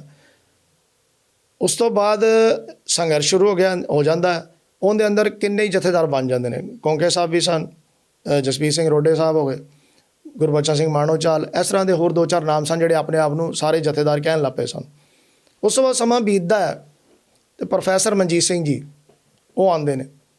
ਹੁਣ ਦੇਖੋ ਆਪਣੇ ਟਾਈਮ ਦੇ ਉੱਤੇ ਤੁਸੀਂ ਦੇਖੋ ਇੰਨੀ ਗਿਰਾਵਟ ਆ ਚੁੱਕੀ ਸੀ ਆਪਰੇਸ਼ਨ ਬਲੂ ਸਟਾਰ ਤੋਂ ਬਾਅਦ, ਸਰਕਾਰਾਂ ਦਾ ਇੰਨਾ ਦਬਦਬਾ ਹੋ ਗਿਆ। ਟਕਸਾਲ 'ਤੇ ਵੀ ਹੋ ਹੀ ਗਿਆ ਸਿੱਧਾ। ਜਦ ਤੱਕ ਆਪਣਾ ਤੁਹਾਡੇ ਠਾਕਰ ਸਿੰਘ ਜੀ ਰਹੇ, ਠਾਕਰ ਸਿੰਘ ਜੀ ਤੋਂ ਬਾਅਦ ਜਿਹੜਾ ਹੈਗਾ ਵੇ ਆਪਣਾ ਹੁਣ ਐਸਐਮ ਹਰਨਾਮ ਸਿੰਘ ਧੁੰਮਾ ਜੀ ਨੇ ਇਹ ਪੜ੍ਹ ਕੇ ਆਏ ਨੇ ਹਰਿਦੁਆਰ ਤੋਂ। ਇਸ ਕਿਸੇ ਕੋਲ ਗੱਲ ਛੁਪੀਆਂ ਨਹੀਂ ਨੇ ਕਿਸ ਤਰ੍ਹਾਂ ਦਾ ਵਤੀਰਾ ਕਿਸ ਤਰ੍ਹਾਂ ਦਾ ਚੱਲ ਰਿਹਾ। ਦੇਖੋ ਦਬਾਅ ਤੇ ਏਜੰਸੀਆਂ ਦਾ, ਸਰਕਾਰਾਂ ਦਾ ਰਿਹਾ ਵੇ ਔਰ ਹਾਲੇ ਤੱਕ ਚੱਲ ਰਿਹਾ। ਦਬਾਅ ਦੇ ਹੇਠ ਇਤਿਹਾਸ ਦੀ ਗੱਲ ਕਰੀਏ, ਅਗਰ ਅਸੀਂ ਜੰਗਾਂ ਦੀ ਗੱਲ ਕਰੀਏ, ਸਾਡੇ ਸਿੱਖ ਕੌਮ ਤਦ ਵੀ ਨਹੀਂ ਮਰੀ ਜਿਸ ਵੇਲੇ ਕਹੀ ਕਿ ਘੋੜੇ ਦੇ ਕਾਠੀਆਂ ਤੇ ਰਹਿ ਕੇ ਪੇੜਾਂ ਦੀਆਂ ਛਾਲਾਂ ਖਾ ਕੇ ਵੀ ਗੁਜ਼ਾਰਾ ਕੀਤਾ। ਦਬਾਅ ਹੈ ਸਾਡੇ ਵੈਰੀਆਂ ਨੇ, ਚਾਹੇ ਅੰਗਰੇਜ਼ਾਂ ਦੀ ਗੱਲ ਕਰ ਲਈਏ, ਮੁਗਲਾਂ ਵੇਲੇ ਤੇ ਚਲੋ ਖੁੱਲ੍ਹ ਕੇ ਜੰਗਾਂ ਹੁੰਦੀਆਂ ਸਨ। ਹਿੰਦੂ ਰਾਜਾਵਾਂ ਦੀ ਗੱਲ ਕਰ ਲਈਏ, ਸਾਡਾ ਵਾਹ ਹਰ ਵੈਰੀ ਦੇ ਨਾਲ ਪਿਆ। ਚਾਹੇ ਅਸੀਂ ਬਿਪਰ ਦੀ ਗੱਲ ਕਰੀਏ, ਬਿਪਰ ਦੀ ਨਾਲ ਜੰਗ ਤੇ ਸ਼ਾਇਦ ਅੱਜ ਵੀ ਚੱਲ ਰਹੀ ਹੈ। ਤੁਹਾਡੇ ਤਜਰਬੇ ਦੇ ਨਾਲ ਮੈਂ ਜਾਂਦੇ ਆਂਦੇ, ਕਿਉਂਕਿ ਮੈਂ ਆਪਣੇ ਪ੍ਰੋਗਰਾਮ ਨੂੰ ਸੰਕੋਚਣਾ ਚਾਹੁੰਦਾ, ਲਗਭਗ 1 ਘੰਟੇ ਦਾ ਸਮਾਂ ਹੋ ਗਿਆ ਸਾਡੇ ਪ੍ਰੋਗਰਾਮ ਨੂੰ। ਮੈਂ ਤੁਹਾਡੇ ਤੋਂ ਇਹ ਪੁੱਛਣਾ ਚਾਹੁੰਦਾ, ਤੁਹਾਡੇ ਹਿਸਾਬ ਨਾਲ ਅਗਰ ਸਾਡੀ ਸਭ ਤੋਂ ਵੱਡੀਆਂ ਜਿਹੜੀਆਂ ਜਥੇਬੰਦੀਆਂ ਨੇ, ਸ਼੍ਰੋਮਣੀ ਕਮੇਟੀ ਕਹਿ ਲਓ ਜਾਂ ਦਿੱਲੀ ਕਮੇਟੀ ਦੇ ਤੁਸੀਂ ਐਗਜ਼ਾਮਪਲ 2002 ਦੇ ਦਿੱਤੇ, ਪਿਛਲੇ ਕੁਝ ਸਮੇਂ ਦੀ ਗੱਲ ਕਿ ਕੰਟੇਨਰ ਦੇ ਦੌਰਾਨ ਕੰਟੇਨਰ 'ਚ ਇਸ ਰੂਪ ਲੈ ਜਾਣ ਦੀ ਗੱਲ ਪਰਮਜੀਤ ਸਿੰਘ ਸਰਨਾ ਵੇਲੇ ਵੀ ਹੋਈ। ਬੜੇ ਸਾਰੇ ਐਗਜ਼ਾਮਪਲ ਹੈ, ਅਗਰ ਡਿਸਕਸ਼ਨ ਕਰਾਂਗੇ ਤਾਂ ਬੜੀ ਲੰਬੀ ਹੋ ਜਾਏਗੀ। ਮੇਰਾ ਸਵਾਲ ਤੁਹਾਡੇ ਤੋਂ ਇਹ ਹੈਗਾ ਵੇ ਕਿ ਅਗਰ ਸਾਡੀਆਂ ਕਮੇਟੀਆਂ ਵੀ ਸਿੱਖਾਂ ਦੇ ਹੱਕ ਦੀ ਗੱਲ ਨਾ ਕਰਨ, ਸਾਡੇ ਜਥੇਦਾਰ ਵੀ ਸਿੱਖਾਂ ਦੀ ਗੱਲ ਨਾ ਕਰਨ, ਤਾਂ ਸਿੱਖ ਕੌਮ ਕਿਹਦੇ ਮਗਰ ਲੱਗੇਗੀ? ਦੇਖੋ ਸਿੱਖ ਕੌਮ ਨੇ ਹੋਣਾ ਤਾਂ ਇੱਦਾਂ ਵਿਗੜਨਾ ਤਾਂ ਕੁਛ ਨਹੀਂ। ਇਹ ਤਾਂ ਹੁਕਮ ਹੈ ਕਲਗੀਧਰ ਪਾਤਸ਼ਾਹ ਦਾ, ਜੋ ਤੁਸੀਂ ਰੋਜ਼ ਪੜ੍ਹਦੇ ਹੋ, ਰਾਜ ਕਰੇਗਾ ਖਾਲਸਾ ਆਕੀ ਰਹੇ ਨਾ ਕੋਏ। ਪਰ ਇਹ ਮਿਲਣਾ ਤਾਂ ਹੈ, ਇਹਦੀ ਮਿਲਣ ਦੀ ਜਿਹੜੀ ਕੰਡੀਸ਼ਨ ਹੈ ਨਾ, ਉਹ ਗੁਰੂ ਸਾਹਿਬ ਨੇ ਬਾਅਦ ਵਿੱਚ ਲਗਾਈ ਹੈ, ਜਿਹੜੀ ਤੁਸੀਂ ਪੜ੍ਹਦੇ ਹੋ, ਖੁਆਰ ਹੋਏ ਸਭ ਮਿਲेंगे, ਬਚੇ ਸ਼ਰਨ ਜੋ ਹੋਏ। ਸ਼ਰਨ ਤੇ ਉਹਦੀ ਪੈਣਾ। ਜਿਹੜੇ ਸ਼ਰਨ ਨਹੀਂ ਪੈਣਗੇ ਉਹ ਤਾਂ ਗਏ ਖਤਮ। ਜਿਹੜੇ ਸ਼ਰਨ ਪੈਣਗੇ ਬੜੀ ਉੱਚੀ ਜਾਣਗੇ। ਤੇ ਕਲਗੀਧਰ ਪਾਤਸ਼ਾਹ ਦੇ ਬਚਨ ਪੂਰੇ ਹੋਣੇ ਨੇ ਵੀਰ ਜੀ, ਜਿਹੜੇ ਅੱਜ ਪੂਰੇ ਦੇਖੋ ਕਿੱਥੋਂ ਚੱਲੇ, ਤੁਸੀਂ ਕਿੱਥੇ ਪਹੁੰਚੇ ਹੋ। ਮਹਾਰਾਜ ਸੱਚੇ ਪਾਤਸ਼ਾਹ ਦੇ ਮੈਂ ਦੇਖੋ ਤਾਂ ਬਾਰ-ਬਾਰ ਮੈਨੂੰ ਇਤਿਹਾਸ ਦੇ ਕਿਉਂ ਉਹ ਐਗਜ਼ਾਮਪਲ ਦੇਣੇ ਪੈਂਦੇ ਨੇ। ਅੱਜ ਕੱਲ੍ਹ ਨਾ ਆਪਾਂ ਬਹੁਤ ਸਖਣੇ ਜਿਹੇ ਹੋ ਗਏ ਹਾਂ ਗੁਰੂ ਤੋਂ, ਭਾਵਨਾ ਸਾਡੇ 'ਚ ਮਰ ਚੁੱਕੀ ਹੈ। ਕੋਈ ਸਰਕਾਰ ਲੱਗੀ ਹੁੰਦੇ ਤਾਂ ਹੋਈ ਹੈ, ਏਜੰਸੀਆਂ ਲੱਗੀਆਂ ਹੁੰਦੇ ਤਾਂ ਖਤਮ ਕਰ ਦਿਓ ਉਹਨਾਂ ਨੂੰ। ਸ਼ਾਰਟਕਟ ਲੱਭਣੇ, ਸ਼ਾਰਟਕਟ ਲੱਭਣੇ ਵੀ ਸਾਨੂੰ ਸਬੂਤ ਚਾਹੀਦਾ। ਕਲਗੀਧਰ ਪਾਤਸ਼ਾਹ ਦੇ ਸਨਮੁਖ ਜਦੋਂ ਸਿੰਘ ਜੂਝਦੇ ਸਨ ਨਾ ਜੰਗਾਂ 'ਚ, ਤਨਖਾਹ ਵਾਲੇ ਨਹੀਂ ਸਨ। ਹੁਣ ਤੁਸੀਂ ਕਹੋਗੇ ਗਮ, ਫਿਰ ਗੱਲ ਬੜੀ ਲੰਬੀ ਚਲੇ ਜਾਣੀ। ਜੇ ਮੈਂ ਜਾਵਾਂ ਤੇ ਸੰਖੇਪ ਮਾਤਰ ਤੁਹਾਨੂੰ ਦੱਸ ਰਿਹਾ, ਦਮਦਮਾ ਸਾਹਿਬ ਸਾਬੋ ਕੀ ਤਲਵੰਡੀ ਦਾ ਭਾਈ ਡੱਲੇ ਵਾਲਾ ਇਤਿਹਾਸ ਪੜ੍ਹ ਲੈਣਾ। ਜਦੋਂ ਬੰਦੂਕ ਜਿਹੜੀ ਪਰਖੀ ਗਈ ਸੀਗੀ, ਬਿਲਕੁਲ ਭਾਈ ਉਦੈ ਸਿੰਘ ਬੰਦੂਕ ਬਣਾ ਕੇ ਲਿਆਇਆ ਸੀ। ਉਹ ਸਾਰਿਆਂ ਨੂੰ ਸਾਖੀ ਸੁਣੀ ਹੋਣੀ ਨੇ, ਤੁਸੀਂ ਕੱਢ ਕੇ ਪੜ੍ਹ ਲੈਣਾ। ਮਹਾਰਾਜ ਨੇ ਕੀ ਕਿਹਾ ਸੀ, ਉਹਦੇ ਸਿਪਾਹੀ ਤਨਖਾਹੀਏ ਸਨ ਤੇ ਭਾਈ ਵੀਰ ਸਿੰਘ ਧੀਰ ਸਿੰਘ ਸਾਹਮਣੇ ਬੰਦੂਕ ਦੇ ਸਾਹਮਣੇ ਖੜ੍ਹ ਗਏ ਸਨ। ਮਹਾਰਾਜ ਸੱਚੇ ਪਾਤਸ਼ਾਹ ਨੇ ਗੋਲੀ ਉੱਪਰੋਂ ਚਲਾਤੀ ਸੀ। ਤਾਂ ਦੇਖੋ ਗੱਲ ਮੁੱਕਦੀ ਸਿਰਫ ਇੰਨੀ ਹੈ ਕਿ ਤੁਸੀਂ ਜਿਹੜਾ ਸਵਾਲ ਮੈਨੂੰ ਕੀਤਾ ਨਾ, ਖਤਮ ਤਾਂ ਹੋਣ ਨਹੀਂ ਲੱਗੀ। ਕੰਡੀਸ਼ਨ ਹੈ ਵੀ ਖੁਆਰੀ ਅਸੀਂ ਚੱਲਦੇ ਪਏ ਹਾਂ, ਖੁਆਰੀ ਸਾਡੇ ਸਾਹਮਣੇ। ਤੇ ਉਸ ਤੋਂ ਬਾਅਦ ਮਹਾਰਾਜ ਸੱਚੇ ਪਾਤਸ਼ਾਹ ਨੇ ਜਿਹੜੀ ਬਚਨ ਕੀਤੇ ਸਨ, ਇਨ ਗਰੀਬ ਸਿੱਖਨ ਕੋ ਦਿਹੂ ਪਾਤਸ਼ਾਹੀ ਯਾਦ ਕਰੇ ਮਰੀ ਗੁਰਿਆਈ। ਉਹ ਗੁਰਿਆਈ ਜਿਹੜੀ ਹੈ ਨਾ, ਸਿੱਖ ਅੱਜ ਵੀ ਯਾਦ ਕਰ ਰਿਹਾ। ਅੱਜ ਬੜੇ ਰਾਜੇ ਮਹਾਰਾਜੇ ਨੇ, ਮੈਂ ਇਹ ਨਹੀਂ ਕਹਿੰਦਾ ਕਿ ਅੱਜ ਕਲਗੀਧਰ ਪਾਤਸ਼ਾਹ ਨੇ ਸਾਨੂੰ ਧਨ ਦੌਲਤ ਨਹੀਂ ਦਿੱਤੀ, ਪੂਰੀ ਦੁਨੀਆ 'ਚ ਰਾਜ ਹੈ ਸਿੱਖਾਂ ਦਾ। ਪਰ ਜਿਹੜਾ ਇੱਕ ਹਲੇਮੀ ਰਾਜ ਹੋਣਾ, ਇੱਕ ਜਿਹੜਾ ਉਹ ਸੱਚਾ ਰਾਜ ਹੋਣਾ ਜਿਹਦੇ 'ਚ ਕੋਈ ਦੁਖੀ ਨਹੀਂ ਰਹਿਣਾ, ਜਿਹਨੂੰ ਗੁਰਬਾਣੀ 'ਚ ਬੇਗਮਪੁਰਾ ਵੀ ਕਿਹਾ ਗਿਆ, ਜਿਹਦੇ 'ਚ ਸ਼ਬਦ ਆਉਂਦਾ ਨਾ ਆਪਣਾ ਬੇਗਮਪੁਰਾ ਸ਼ਹਿਰ ਕੋ ਨਾਓ ਦੂਖ ਅੰਦੋਗ ਨਹੀਂ ਪੈਥਾਓ ਜੋ ਹਮ ਸ਼ਹਿਰੀ ਸੋ ਮੀਤ ਹਮਾਰਾ। ਹੁਣ ਦੇਖੋ ਕਿੰਨੇ ਪਿਆਰੇ ਬਚਨ ਨੇ। ਹੁਣ ਅੱਜ ਦੇਖੋ ਬੰਦਾ ਬੰਦੇ ਦਾ ਵੈਰੀ ਹੋਇਆ ਪਿਆ। ਕਿੰਨੀਆਂ ਕੌਮਾਂ ਨੂੰ, ਕਿੰਨੀਆਂ ਧੜਿਆਂ ਨੂੰ, ਕਿੰਨੀਆਂ ਜਾਤੀਆਂ ਨੂੰ ਵੰਡ ਦਿੱਤਾ ਗਿਆ। ਇਹ ਸਭ ਖਤਮ ਹੋਣਾ। ਇਹ ਕਲਗੀਧਰ ਦੇ ਬਚਨ ਪੂਰੇ ਹੋਣਗੇ। ਤੁਸੀਂ ਵੇਖਿਓ, ਤੁਹਾਡੇ ਸਾਹਮਣੇ ਹੋਣਗੇ। 84 ਤੋਂ ਬਾਅਦ ਨਾ ਮੈਨੂੰ ਸਵਾਲ ਹੁੰਦੇ ਸਨ। ਮੈਂ ਬਹੁਤ ਛੋਟੀ ਉਮਰ ਸੀ ਮੇਰੀ, ਕਿਉਂਕਿ ਮਹਾਂਪੁਰਖਾਂ ਨਾਲ ਬੜਾ ਮੇਰਾ ਸਾਡੇ ਪਰਿਵਾਰ ਦਾ ਸੰਬੰਧ ਰਿਹਾ। ਅਤੇ ਬਚਨ ਸੁਣਦੇ ਹੁੰਦੇ ਸਾਂ ਅਤੇ ਸਾਰੇ ਸੰਸਾਰ ਝੰਡਾ ਝੂਲਣਾ। ਅਤੇ ਅੱਜ ਦੇਖੋ ਸਾਰੇ ਸੰਸਾਰ ਝੰਡੇ ਝੂਲਦੇ ਪਏ ਤੁਹਾਡੇ। ਭਾਵੇਂ ਤੁਸੀਂ ਛੋਟੀ ਜਿਹੀ ਕੌਮ ਹੋ, ਸਿੱਖ ਜਿਹੜਾ ਪੰਥ ਹੈ ਨਾ, ਜਿਹੜਾ ਖਾਲਸਾ ਪੰਥ ਹੈ, ਉਹਦੇ ਬੱਚਾ ਬਾਕੀ ਧਰਮਾਂ ਦੇ ਜਿਹੜਾ ਪੈਰਲਲ ਤੁਸੀਂ ਦੇਖ ਲਓ। ਚਲੋ ਖੈਰ, ਆਪਣਾ ਪ੍ਰੋਗਰਾਮ ਜ਼ਿਆਦਾ ਲੰਬਾ ਹੁੰਦਾ ਪਿਆ, ਆਪਣਾ ਸੰਕੋਚਣਾ ਬਿਲਕੁਲ ਵੀ ਹੈ। ਸੰਗਤ ਜੀ, ਹਕੀਕਤ ਵਿੱਚ ਜੋ ਗੱਲਾਂ ਅੱਜ ਅਸੀਂ ਸਰ ਅਵਤਾਰ ਸਿੰਘ ਜੀ ਦੇ ਨਾਲ ਗੱਲ ਕਰ ਰਹੇ ਹੈਗੇ ਹਾਂ, ਸੱਚਾਈ 'ਚ ਅਗਰ ਅਸੀਂ ਆਪਣੇ ਪਿਛੋਕੜ ਇਤਿਹਾਸ ਦੀ ਗੱਲ ਕਰ ਲਈਏ, ਸਾਡੇ ਤੇ ਹੋਣ ਵਾਲੇ ਜ਼ੁਲਮਾਂ ਦੀ ਗੱਲ ਕਰ ਲਈਏ, ਚਾਹੇ ਅਸੀਂ ਮੁਗਲ ਕਾਲ ਦੀ ਗੱਲ ਕਰ ਲਈਏ, ਅੰਗਰੇਜ਼ਾਂ ਦੀ ਗੱਲ ਕਰ ਲਈਏ, ਜਾਂ ਮੌਜੂਦਾ ਸਮੇਂ 'ਚ ਸਾਡੇ ਸੋ ਕਾਲਡ ਲੀਡਰਾਂ ਦੇ ਰਾਹੀਂ ਸਰਕਾਰਾਂ ਦੇ ਜ਼ੁਲਮ ਸਾਡੀ ਕੌਮ ਸਹਿ ਰਹੀ ਹੈਗੀ ਹੈ। ਅਗਰ ਅਸੀਂ ਨਿਚੋੜ ਦੀ ਗੱਲ ਦੇ ਉੱਤੇ ਆਉਂਦੇ ਹਾਂ ਤੇ ਗੱਲ ਘੁੰਮ ਫਿਰ ਕੇ ਸਿਰ ਇੱਕੋ ਗੱਲ ਤੇ ਆਉਂਦੀ ਹੈ। ਅਸੀਂ ਅੱਜ ਗੱਲ ਖਾਲਸਾ ਰਾਜ ਦੀ ਗੱਲ ਕਰ ਰਹੇ ਹਾਂ, ਗੱਲ ਖਾਲਿਸਤਾਨ ਦੀ ਗੱਲ ਕਰ ਰਹੇ ਹਾਂ, ਮਗਰ ਜਦ ਤੱਕ ਅਸੀਂ ਖਾਲਸੇ ਨਹੀਂ ਸੱਜਾਂਗੇ ਔਰ ਬਾਣੀ ਨਾਲ ਨਹੀਂ ਜੁੜਾਂਗੇ, ਬਾਣੀ ਦੇ ਬਾਣੇ ਨਾਲ, ਮਾਫ ਕਰਨਾ, ਸਾਡੇ ਘਰਾਂ 'ਚੋਂ ਨਿਤਨੇਮ ਖਤਮ ਹੋ ਚੁੱਕਾ ਹੈ। ਗੁਰੂ ਗ੍ਰੰਥ ਸਾਹਿਬ ਦੇ ਸਰੂਪ ਪ੍ਰਕਾਸ਼ ਕਰਨੇ ਆ ਤਾਂ ਅਸੀਂ ਵੈਰੀ ਹੋ ਗਏ। ਮੈਂ ਵੈਰੀ ਲਫ਼ਜ਼ ਵਰਤ ਰਿਹਾ। ਕਿਤੇ ਨਾ ਕਿਤੇ ਤਕਲੀਫ ਹੁੰਦੀ ਹੈ ਜੀ। ਘਰ ਅਗਰ ਗੁਰੂ ਗ੍ਰੰਥ ਸਾਹਿਬ ਦਾ ਪ੍ਰਕਾਸ਼ ਕਰਨਾ ਹੈ ਤੇ ਉਹਦੀ ਸੰਭਾਲ ਕੌਣ ਕਰੇਗਾ? ਸਵੇਰੇ ਪ੍ਰਕਾਸ਼ ਕੌਣ ਕਰੇਗਾ ਤੇ ਸੁਖਾਸਨ ਕੌਣ ਕਰੇਗਾ? ਗੱਲਾਂ ਅਸੀਂ ਕਰੀਏ ਵੱਡੀਆਂ ਵੱਡੀਆਂ, ਮਗਰ ਅਗਰ ਅਸੀਂ ਬਾਣੇ ਤੇ ਪਹਿਰੇ ਨਹੀਂ ਦਿਆਂਗੇ ਤੇ ਖਾਲਸੇ ਰਾਜ ਦੀ ਪ੍ਰਾਪਤੀ ਕਿੱਥੋਂ ਆਏਗੀ? ਜਿਹੜੀ ਗੱਲ ਸਰਦਾਰ ਅਵਤਾਰ ਸਿੰਘ ਨੇ ਕੀਤੀ ਸਾਡੇ ਨਾਲ ਕਿ ਖੁਆਰ ਹੋਏ ਸਭ ਮਿਲेंगे, ਗੁਰੂ ਸਾਹਿਬ ਦੇ ਹੁਕਮ ਹੈਗੇ ਨੇ ਕਿ ਗੁਰੂ ਦਾ ਹੁਕਮ ਤਦੀ ਸਾਡੇ ਤੇ ਸਫਲ ਹੋਏਗਾ, ਖਾਲਸੇ ਦਾ ਰਾਜ ਤਦੀ ਆਏਗਾ। ਅਗਰ ਅਸੀਂ ਕਹੀਏ ਕਿ ਸਿੱਖੀ ਦੀ ਚੜ੍ਹਦੀ ਕਲਾ, ਬੇਸ਼ੱਕ ਅਸੀਂ ਦੇਖ ਰਹੇ ਹਾਂ ਸਾਰੀ ਦੁਨੀਆ ਦੇ ਅੰਦਰ ਨਿਸ਼ਾਨ ਸਾਹਿਬ ਝੂਲ ਰਹੇ ਨੇ, ਮਗਰ ਜਦ ਤੱਕ ਹਰ ਸਿੱਖ ਬਾਣੀ ਤੇ ਬਾਣੇ ਨਾਲ ਨਹੀਂ ਜੁੜੇਗਾ ਤਦ ਤੱਕ ਖਾਲਸੇ ਰਾਜ ਦੀ ਪ੍ਰਾਪਤੀ ਨਹੀਂ ਹੋ ਸਕਦੀ। ਸਾਡੀ ਕੋਸ਼ਿਸ਼ ਹੀ ਇਸ ਪੋਡਕਾਸਟ ਦੇ ਰਾਹੀਂ ਆਪਾਂ ਸਟਿੰਗ ਆਪਰੇਸ਼ਨ ਕਰਨ ਵਾਲੇ ਸਾਡੇ ਇਸ ਵੀਰ ਦੇ ਨਾਲ, ਸਰਦਾਰ ਅਵਤਾਰ ਸਿੰਘ ਤਾਰੀ, ਜਿਨ੍ਹਾਂ ਦੇ ਨਾਲ ਅਸੀਂ ਗੱਲਬਾਤ ਕੀਤੀ ਹੈ। ਹਾਲਾਂਕਿ ਮੇਰੇ ਹਿਸਾਬ ਨਾਲ ਕਈ ਸਵਾਲ ਹਾਲੇ ਵੀ ਮੇਰੇ ਦਿਲ 'ਚ ਰਹਿ ਗਏ ਨੇ ਤੇ ਬੜੇ ਸਾਰੇ ਜਵਾਬ ਇਹਨਾਂ ਦੇ ਦਿਲ 'ਚ ਹੀ ਰਹਿ ਗਏ ਨੇ। ਬੜੀ ਜਲਦੀ ਸਾਡੀ ਕੋਸ਼ਿਸ਼ ਹੋਏਗੀ ਕਿ ਭਾਈ ਸਾਹਿਬ ਦੇ ਨਾਲ ਹੋਰ ਬੜੇ ਗੰਭੀਰ ਮਸਲਿਆਂ ਦੇ ਉੱਤੇ ਆਪਰੇਸ਼ਨ ਬਲੂ ਸਟਾਰ ਦੀ ਗੱਲ ਕਰ ਲਈਏ, ਸੰਘਰਸ਼ ਦੇ ਸਮੇਂ ਦੀ ਗੱਲ ਕਰ ਲਈਏ, ਬੇਅਦਬੀਆਂ ਦੇ ਹੀ ਮਸਲੇ ਦੀ ਗੱਲ ਕਰ ਲਈਏ, ਸ਼੍ਰੀ ਅਕਾਲ ਤਖਤ ਸਾਹਿਬ ਦੀ ਸਰਵਉੱਚਤਾ ਦੇ ਉੱਤੇ ਜਿਵੇਂ ਅੱਜ ਸਾਡੇ ਵੈਰੀਆਂ ਦੇ ਹਮਲੇ ਹੋ ਰਹੇ ਨੇ, ਬੜੇ ਸਾਰੇ ਮੁੱਦੇ ਨੇ।